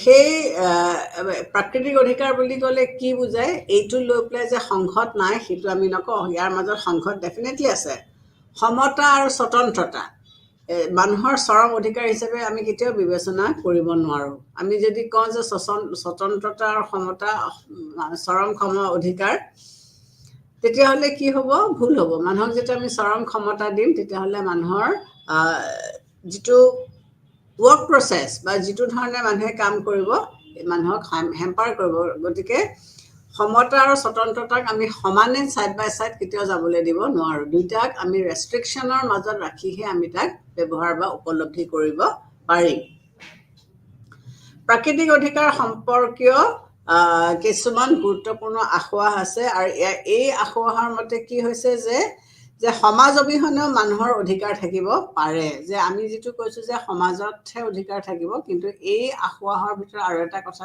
কি যে সমাজৰ অবিহনেও এই অধিকাৰবোৰ থাকিব পাৰে কিন্তু এইটো আমি গ্ৰহণ কৰিব নোৱাৰো কাৰণ সমাজ এখন নাথাকিলে অধিকাৰ কেনেকৈ থাকিব সমাজত চলি থকা আইন কানুন বা যিবিলাক প্ৰচলিত নীতি নিয়ম সেই প্ৰচলিত নীতি নিয়মৰ দ্বাৰা ভিত্তি কৰিহে এখন কিছুমান অধিকাৰৰ সৃষ্টি হৈছে গতিকে সমাজৰ পৰা অধিকাৰ পোৱা যায় আৰু ৰাষ্ট্ৰই এই অধিকাৰবিলাকক স্বীকৃতি দিব লাগিব গতিকে বিভিন্ন ৰাইটাৰ্ছে এই প্ৰাকৃতিক অধিকাৰক লৈ পেলাই বিভিন্ন দিশৰ পৰা তেওঁলোকে আমাক কথা বুজাইছে বা আমাক কিবা কিবি দিবলৈ চেষ্টা কৰিছে কিন্তু এইটো কথা খাটাং বা এইটো কথা সঁচা যে সমাজৰ অবিহনে অধিকাৰ থাকিব নোৱাৰে আৰু সমাজে এই অধিকাৰবিলাকক স্বীকৃতি দিব লাগিব আৰু নিৰাপত্তাও দিব লাগিব তেতিয়াহে এজন ব্যক্তিয়ে এই অধিকাৰসমূহ উপভোগ কৰিব পাৰিব যদিও প্ৰাকৃতিক অধিকাৰৰ ফৰে বা এগেইনষ্টে আমি মতামতবোৰ দেখিলো কিন্তু এই অধিকাৰসমূহৰ যে গুৰুত্ব নাই আমি ক'ব নোৱাৰো এই অতীতত ইয়াৰ যিমানটো গুৰুত্ব আছিল এতিয়া সম্পূৰ্ণৰূপে আজিৰ বৰ্তমান যুগত ইয়াৰ গুৰুত্ব হেৰাই গৈছে বুলি ক'লেও আমাৰ ভুল হ'ব কাৰণ প্ৰাকৃতিক অধিকাৰৰ জৰিয়তেহে আমি কিছুমান সুবিধা বা প্ৰাকৃতিক অধিকাৰ যিবিলাক সেই সময়ত আছিলে তাক আমি কিছু ধৰণে ৰিফৰ্ম কৰি তাক আমি ব্যৱহাৰ কৰিছো বা ইউজ কৰিছো নেক্সটটো আমি চাওঁ বৈধিক অধিকাৰৰ বৈধিক তত্ত্ব বা লিগেল ৰাইটছ গতিকে অধিকাৰৰ যিটো লিগেল থিয়ৰী তত্ত্বটো ন্যাচুৰেল ৰাইটছৰ একেবাৰে বিপৰীতটো ন্যাচুৰেল ৰাইটছৰ তত্ত্বটো হৈছে কি যে প্ৰি ছ'চিয়েল সমাজ এখনত অধিকাৰ কিছুমান মানুহে উপভোগ কৰিছিলে কিন্তু যিটো লিগেল থিয়ৰী সেই লিগেল থিয়ৰীটোৱে সেই প্ৰি ছ'চাইটিৰ অধিকাৰসমূহক নাকচ কৰিছে আৰু নাকচ কৰি পেলাই কি কৈছে যে ৰাষ্ট্ৰৰ পৰাহে মানুহে অধিকাৰ পায় আৰু ৰাষ্ট্ৰই এই অধিকাৰবিলাকক ৰক্ষণাবেক্ষণ দিয়ে গতিকে লিগেল থিয়ৰীৰ কনচেপ্টটো হৈছে কি যে ছ'চাইটি এখন নথকাকৈ অধিকাৰ হ'ব নোৱাৰে গতিকে ছ'চাইটিত থাকিহে ৰাষ্ট্ৰ এখন গঠন কৰাৰ পিছতহে অধিকাৰ আহিছে আৰু ৰাষ্ট্ৰৰ মেইন কাম হৈছে কি যে অধিকাৰবিলাকক ৰক্ষণাবেক্ষণ দিব লাগিব তেওঁলোকে যিসকলে লিগেল থিয়ৰীটো বিশ্বাস কৰে তেওঁলোকে কি কৈছে যে অধিকাৰ ভগৱানৰ দান নহয় ভগৱানে সৃষ্টি কৰা নাই অধিকাৰ ৰাষ্ট্ৰই ৰচনা কৰিছে আৰু ৰচনা কৰি আইন সৃষ্টি কৰিছে গতিকে অধিকাৰসমূহ কোনে সৃষ্টি কৰিছে ৰাষ্ট্ৰই আইন ৰচনা কৰি পেলাই এই অধিকাৰসমূহ সৃষ্টি কৰিছে আগৰ যিবিলাক খ্ৰীষ্টিয়ান ধৰ্মৰ যাজকসকলে কৈছিলে যে অধিকাৰবিলাক তেওঁলোকে সৃষ্টি কৰিছে এইটোৱে এই তত্ত্বটোৱে এইটো ধূলিসাৎ কৰিছে তো ৰাষ্ট্ৰ তেওঁলোকৰ মতে লিগেল থিয়ৰী অফ ৰাইটছৰ মতে ৰাষ্ট্ৰ হৈছে অধিকাৰৰ উৎস যে এখন ৰাষ্ট্ৰত অধিকাৰ উপভোগ কৰিবলৈ হ'লে এখন ৰাষ্ট্ৰ থাকিব লাগিব গতিকে মেইন চ'ৰ্চটোৱে হৈছে ৰাষ্ট্ৰখন ৰাষ্ট্ৰৰ স্বীকৃতি অবিহনে কোনো অধিকাৰ থাকিব নোৱাৰে ৰাষ্ট্ৰই যদি স্বীকৃতি নিদিয়ে তেতিয়াহ'লে কোনো ধৰণৰ অধিকাৰ থাকিব নোৱাৰে ৰাষ্ট্ৰই ৰচনা কৰা আইনৰ লগত অধিকাৰৰ সম্বন্ধ থাকে গতিকে ৰাষ্ট্ৰই যিবিলাক আইন ৰচনা কৰিছে সেই ৰচনা কৰা আইনৰ লগত অধিকাৰৰ সম্বন্ধ থাকে বেলেগে বেলেগে ৰাষ্ট্ৰই নিজৰ সুবিধাৰ কাৰণে বেলেগ বেলেগ আইন ৰচনা কৰি ল'ব পাৰে গতিকে ৰাষ্ট্ৰৰ নিডছবোৰ বেলেগ হ'ব পাৰে প্ৰত্যেকখন ৰাষ্ট্ৰৰ যে একে ধৰণৰ নিডছ হ'ব তেনেকুৱা নহয় গতিকে নিজৰ নিডছ অনুযায়ী ৰাষ্ট্ৰই কি কৰিব পাৰে তেওঁলোকে বেলেগ বেলেগ অধিকাৰ ৰচনা কৰি ল'ব পাৰে গতিকে স্থান কাল আৰু ভেদে অধিকাৰ বেলেগ বেলেগ হ'ব পাৰে গতিকে জেগালৈ পৰিস্থিতিলৈ অধিকাৰবিলাক বেলেগ বেলেগ হ'ব প্ৰত্যেক অধিকাৰ প্ৰত্যেকখন ষ্টেটৰ কাৰণে যে একে হ'ব সেইটো নহয়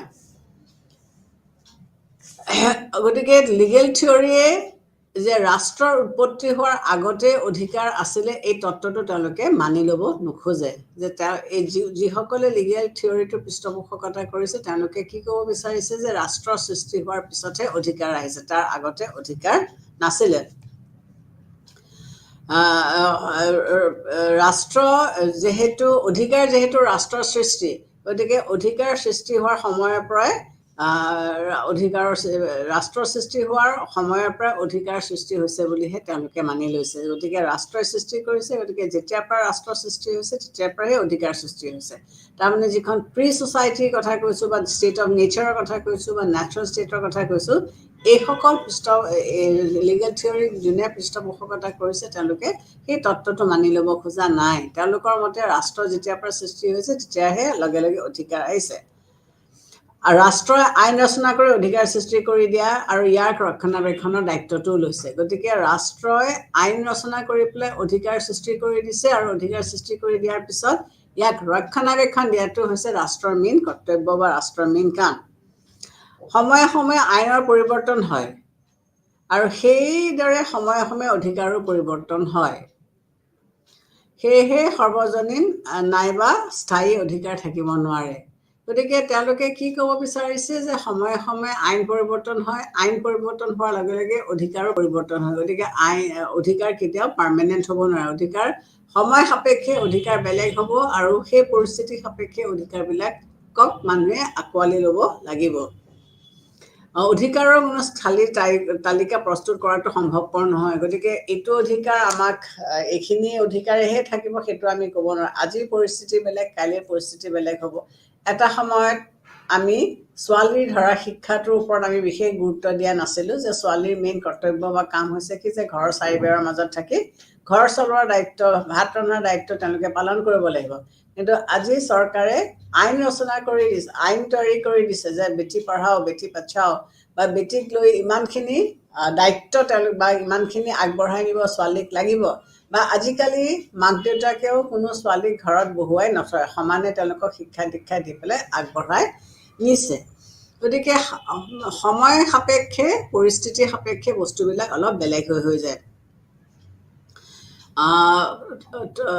এই যিসকলে লিগেল থিয়ৰীটো পৃষ্ঠপোষকতা কৰিছে তাৰ ভিতৰত আমি হোবছৰ নাম ল'ব পাৰোঁ। তেওঁ লিগেল থিয়ৰী, যিসকলে সামাজিক চুক্তি তত্ত্বটোক সমৰ্থন কৰিছিলে তাত আমি হোবছৰ নাম আমি ল'ব পাৰোঁ।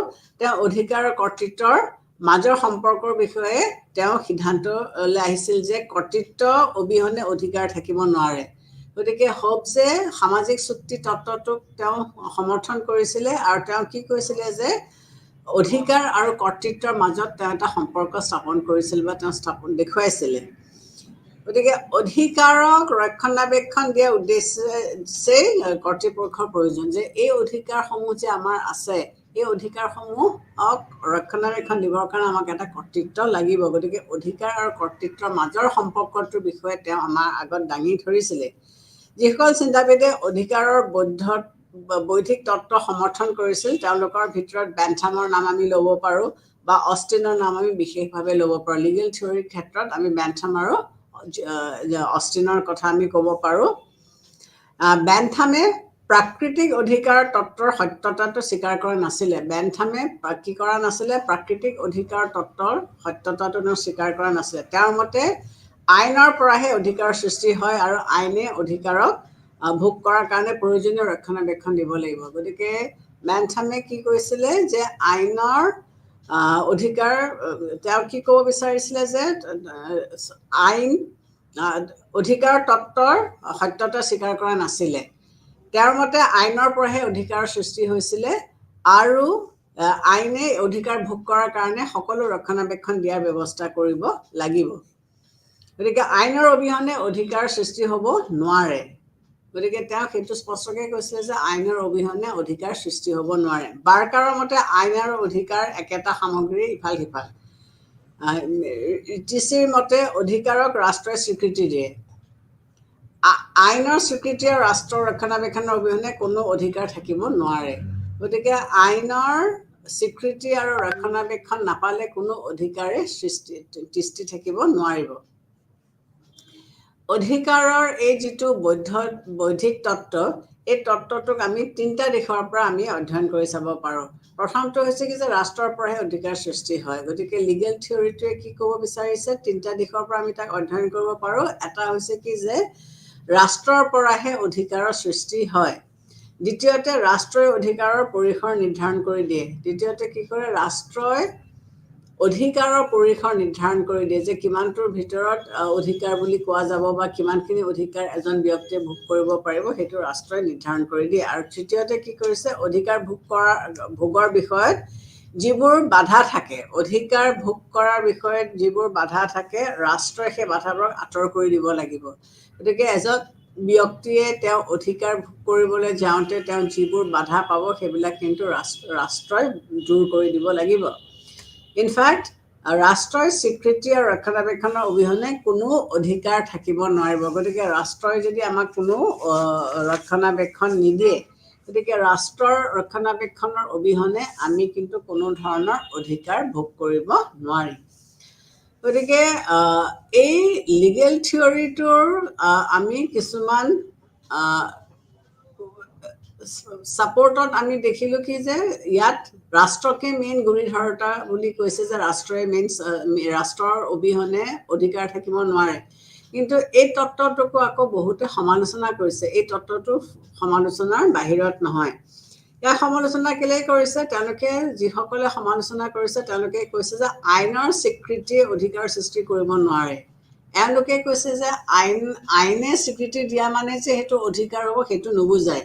চৰকাৰে জানে যে শোষণ দুৰ্নীতি আদিৰ লগত লিপ্ত হোৱাৰ কাৰণেও আইন ৰচনা কৰিবলগীয়া হয়। গতিকে অকল অধিকাৰ সৃষ্টি কৰিবৰ কাৰণে আইন ৰচনা কৰা নহয়, বহুত সময়ত চৰকাৰে বেলেগ বেলেগ কাৰণতো আইন ৰচনা কৰিবলগীয়া হয়, যে কাৰোবাৰ ওপৰত শোষণ চলিছে বা কাৰোবাক কোনোবাই দুৰ্নীতি কৰিছে। গতিকে এইবিলাক প্ৰতিৰোধ কৰিবৰ কাৰণেও হয়তো তেওঁলোকে আইন ৰচনা কৰিবলগীয়া হয়।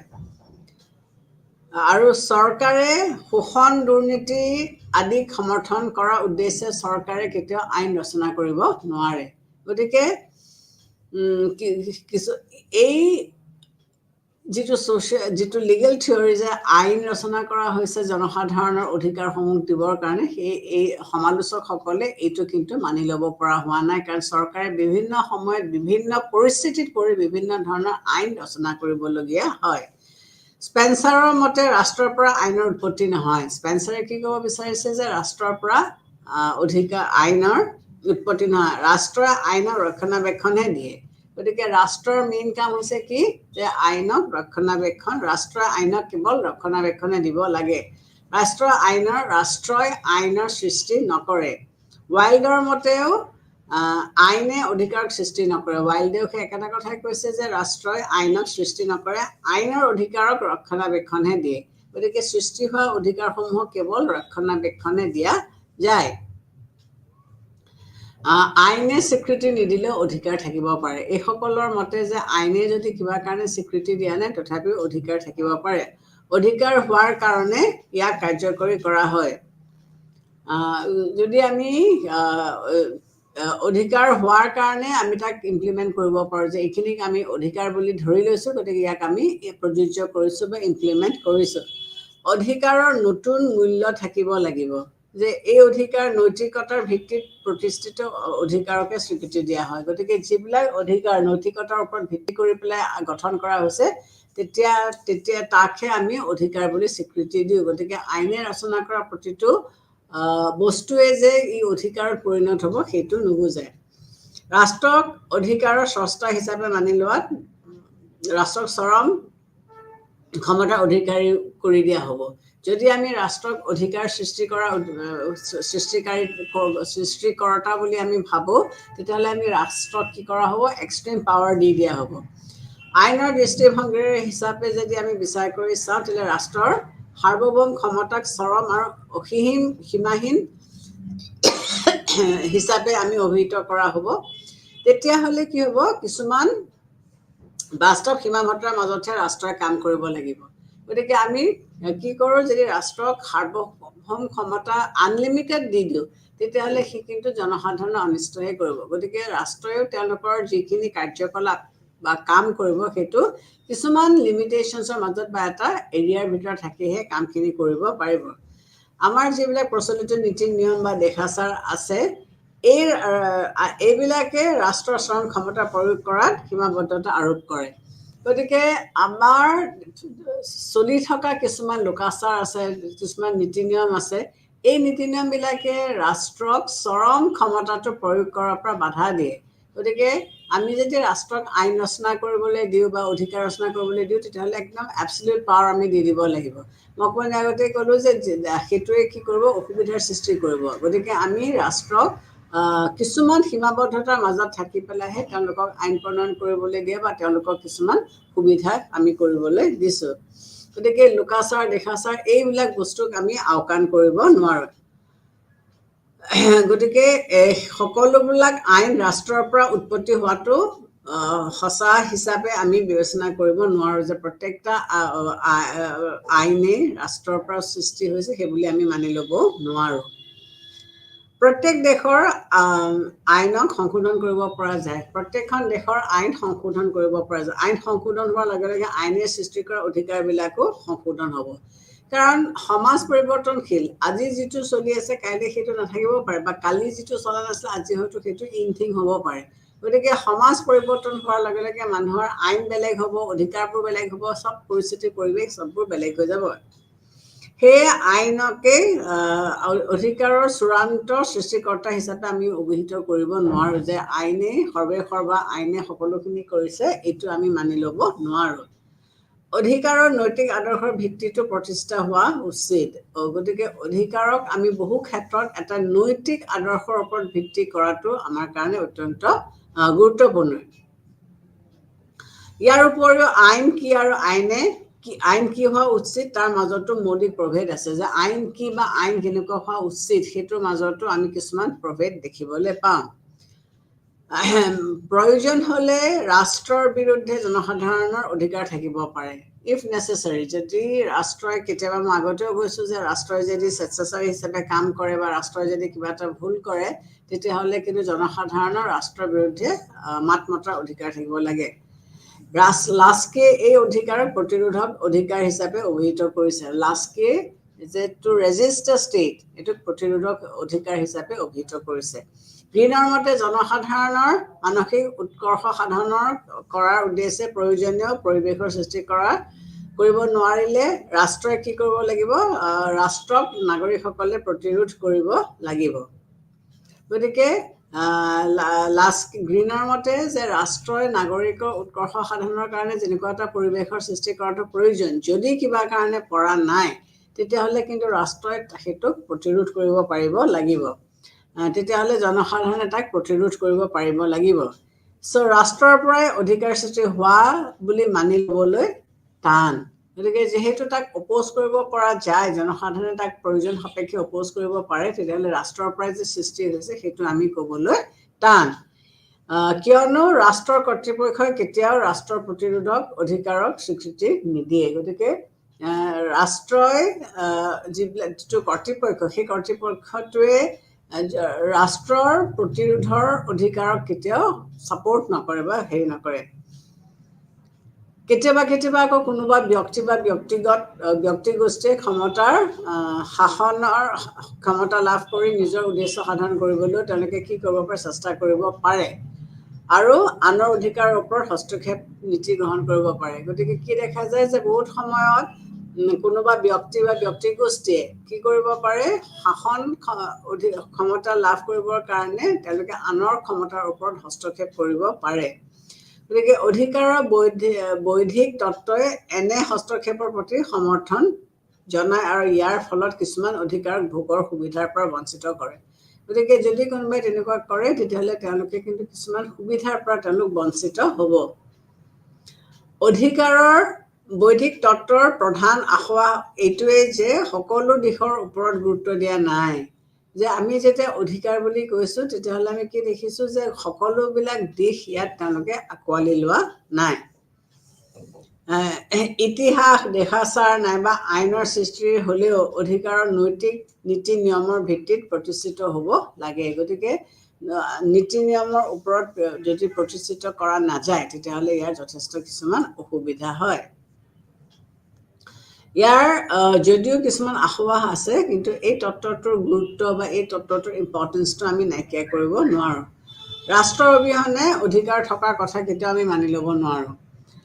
গতিকে যিবোৰ দাবী মানুহৰ নৈতিক উৎকৰ্ষ সাধনৰ কাৰণে প্ৰয়োজন, তেনে দাবীক ৰাষ্ট্ৰই স্বীকৃতি নিদিলে প্ৰকৃতাৰ্থত কোনো দাবীয়ে সফল হ'ব নোৱাৰিব। গতিকে জনসাধাৰণৰ উন্নতিৰ কাৰণে, জনসাধাৰণৰ মংগলৰ কাৰণে যিখিনি বস্তু আমাৰ প্ৰয়োজন বা দৰকাৰ সেইখিনি আমাক দিবই লাগিব। গতিকে আমি আৰু এটা অধিকাৰ চাওঁ, সেইটো হৈছে কি আইডিয়েলিষ্টিক থিয়ৰী অফ ৰাইটছ বা অধিকাৰৰ আদৰ্শবাদ তত্ত্ব। সেই অধিকাৰৰ আদৰ্শবাদ তত্ত্বটোৱে কি বুজাইছে যে নাগৰিকসকলৰ ব্যক্তিত্ব প্ৰকাশ আৰু প্ৰতিভা বিকাশৰ কাৰণে অনুকূল পৰিৱেশৰ প্ৰয়োজন, আৰু ৰাষ্ট্ৰইহে এই অনুকূল পৰিৱেশৰ সৃষ্টি কৰিব পাৰে। যে এজন ব্যক্তিৰ বিকাশৰ কাৰণে বা ব্যক্তিত্ব বিকাশৰ কাৰণে বা তেওঁৰ প্ৰতিভা বিকাশৰ কাৰণে এটা অনুকূল পৰিৱেশৰ প্ৰয়োজন হ'ব, আৰু এই অনুকূল পৰিৱেশটো কোনে সৃষ্টি কৰিব? কেৱল ৰাষ্ট্ৰইহে সৃষ্টি কৰিব পাৰে। এই তত্ত্বৰ মতে অধিকাৰৰ ধাৰণা ব্যক্তিৰ নৈতিক বিকাশৰ লগত জড়িত। গতিকে এই আইডিয়েলিষ্টিক থিয়ৰীটোৱে কি ক'ব বিচাৰিছে যে অধিকাৰৰ তত্ত্বটো নাগৰিকৰ নৈতিক বিকাশৰ লগত জড়িত, যে অধিকাৰ যদি এজন ব্যক্তিয়ে লাভ কৰিবলৈ হয় তেতিয়াহ'লে তেওঁৰ কিছুমান নৈতিক বিকাশো তেওঁৰ হ'ব লাগিব। সেয়েহে প্ৰত্যেক সমাজতে ব্যক্তিৰ নৈতিক বিকাশৰ সুবিধা থকাটো উচিত। গতিকে প্ৰত্যেকখন সমাজতে ব্যক্তিৰ নৈতিক বিকাশ থকাটো উচিত। অধিকাৰে ব্যক্তিৰ নৈতিক বিকাশত সহায় কৰাৰ উপৰিও সমাজৰ কল্যাণ সাধন কৰাটো বৰঙণি যোগায়। গতিকে অধিকাৰে ব্যক্তিৰ নৈতিক বিকাশত সহায় কৰাৰ উপৰিও সমাজৰ কল্যাণৰ সাধন কৰাৰ তেওঁলোকে ইন্ধন যোগায়।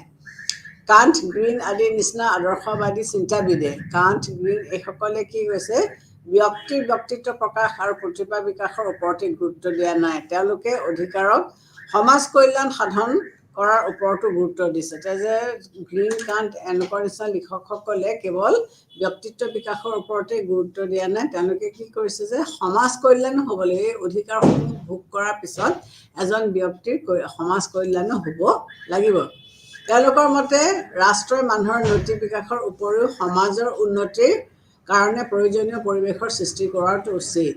গতিকে তেওঁলোকে কি কৈছে যে জনসাধাৰণে নৈতিক বিকাশৰ উপৰিও, যে এখন সমাজৰ নৈতিক বিকাশ কৰাৰ উপৰিও তেওঁলোকে কি কৰিব লাগিব, এনেকুৱা এটা প্ৰয়োজনীয় ব্যৱস্থা বা অনুকূল পৰিৱেশ সৃষ্টি কৰিব লাগিব, তেতিয়াহে জনসাধাৰণৰ বিকাশ হ'ব। গ্ৰীণৰ মতে মানুহৰ আত্মচেতনাই স্বতন্ত্ৰতা বুজায়। স্বতন্ত্ৰতাৰ লগত অধিকাৰ জড়িত থাকে আৰু অধিকাৰৰ দাবীৰ পৰা ৰাষ্ট্ৰৰ সৃষ্টি হয়। গতিকে কি কৈছে গ্ৰীণে, যে সচেতনতাই বা আত্মসচেতনতাই মানুহৰ স্বতন্ত্ৰতা বুজায়। মোৰ যদি চেন্স নাথাকে বা মোৰ যদি এৱেৰনেছ নাথাকে, মই মোৰ অধিকাৰ কেনেকৈ ক্লেইম কৰিম? গতিকে মোৰ অধিকাৰটো জানিবলৈ হ'লে মোৰ সেই সচেতনতাটো থাকিব লাগিব। যদি মোৰ কনচিয়াছনেছ এৱেৰনেছে নাথাকে তেতিয়াহ'লে মই কেনেকৈ সেইটো উপলব্ধি কৰিম বা লাভ কৰিব পাৰিম? গতিকে এইবিলাকৰ মাধ্যমেৰেহে মই মোৰ সচেতনতাৰ মাধ্যমেৰেহে মই মোৰ অধিকাৰসমূহ উপভোগ কৰিব পাৰিম। ৰাষ্ট্ৰৰ পৰাহে মানুহে অধিকাৰ পাব।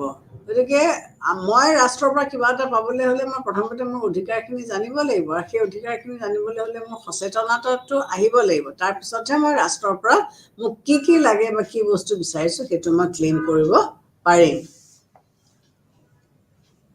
বাছাকুৱেটৰ মতে ৰাষ্ট্ৰৰ উদ্দেশ্যে সাধাৰণ কাৰণে প্ৰয়োজনীয় চৰ্তসমূহ হৈছে অধিকাৰ। গতিকে তেওঁ কি ক'ব বিচাৰিছে, ৰাষ্ট্ৰৰ উদ্দেশ্যে সাধাৰণ কাৰণে প্ৰয়োজনীয় চৰ্তসমূহ হৈছে অধিকাৰ। ৰাষ্ট্ৰই এই অধিকাৰসমূহক স্বীকৃতি দিয়ে। গতিকে এই অধিকাৰসমূহ যদি আমি উপভোগ কৰিবলৈ হয় তেতিয়াহ'লে ৰাষ্ট্ৰই ইয়াক স্বীকৃতি দিব লাগিব। অধিকাৰৰ অবিহনে ব্যক্তিৰ বিকাশ, প্ৰতিভা বিকাশো সম্ভৱপৰ নহয়। গতিকে আমি যদি অধিকাৰসমূহ নাপাওঁ তেতিয়াহ'লে আমাৰ ব্যক্তিত্ব বিকাশো সম্ভৱপৰ নহয়। আদৰ্শবাদী চিন্তাবিদসকলে অধিকাৰৰ নৈতিকতাৰ লগত জড়িত কৰিছে। গতিকে আগৰ যিবিলাক আদৰ্শবাদী চিন্তাবিদ আছিলে, আইডিয়েলিষ্ট থিংকাৰ্ছ আছিলে, এই চিন্তাবিদসকলে কি কৰিছে, অধিকাৰক নৈতিকতাৰ লগত জড়িত কৰিছে। নিজৰ ব্যক্তিত্ব প্ৰকাশৰ লগতে সমাজৰ সমূহীয়া কল্যাণৰ কাৰণেও তেওঁলোকে কি কৰিছে, অধিকাৰ উদ্দেশ্য বুলি কৈছে, যে নিজৰ উদ্দেশ্য বা নিজৰ গ্ৰোথৰ উপৰিও সমাজৰ কল্যাণৰ লগতো অধিকাৰ জড়িত হৈ আছে। গতিকে ইয়াৰ ইভালুৱেশ্যনটো তেওঁলোকে কি বুলি কৈছে, যে আদৰ্শবাদীসকলে যিটো তত্ত্ব আগবঢ়াইছে স্পষ্ট আৰু কাৰ্যকৰী কৰিব পৰা বিধৰ নহয়। তেওঁলোকৰ যিটো তত্ত্ব সেইটো ফুল ৱেইট ইমপ্লিমেণ্ট কৰিব পৰা নাযায়।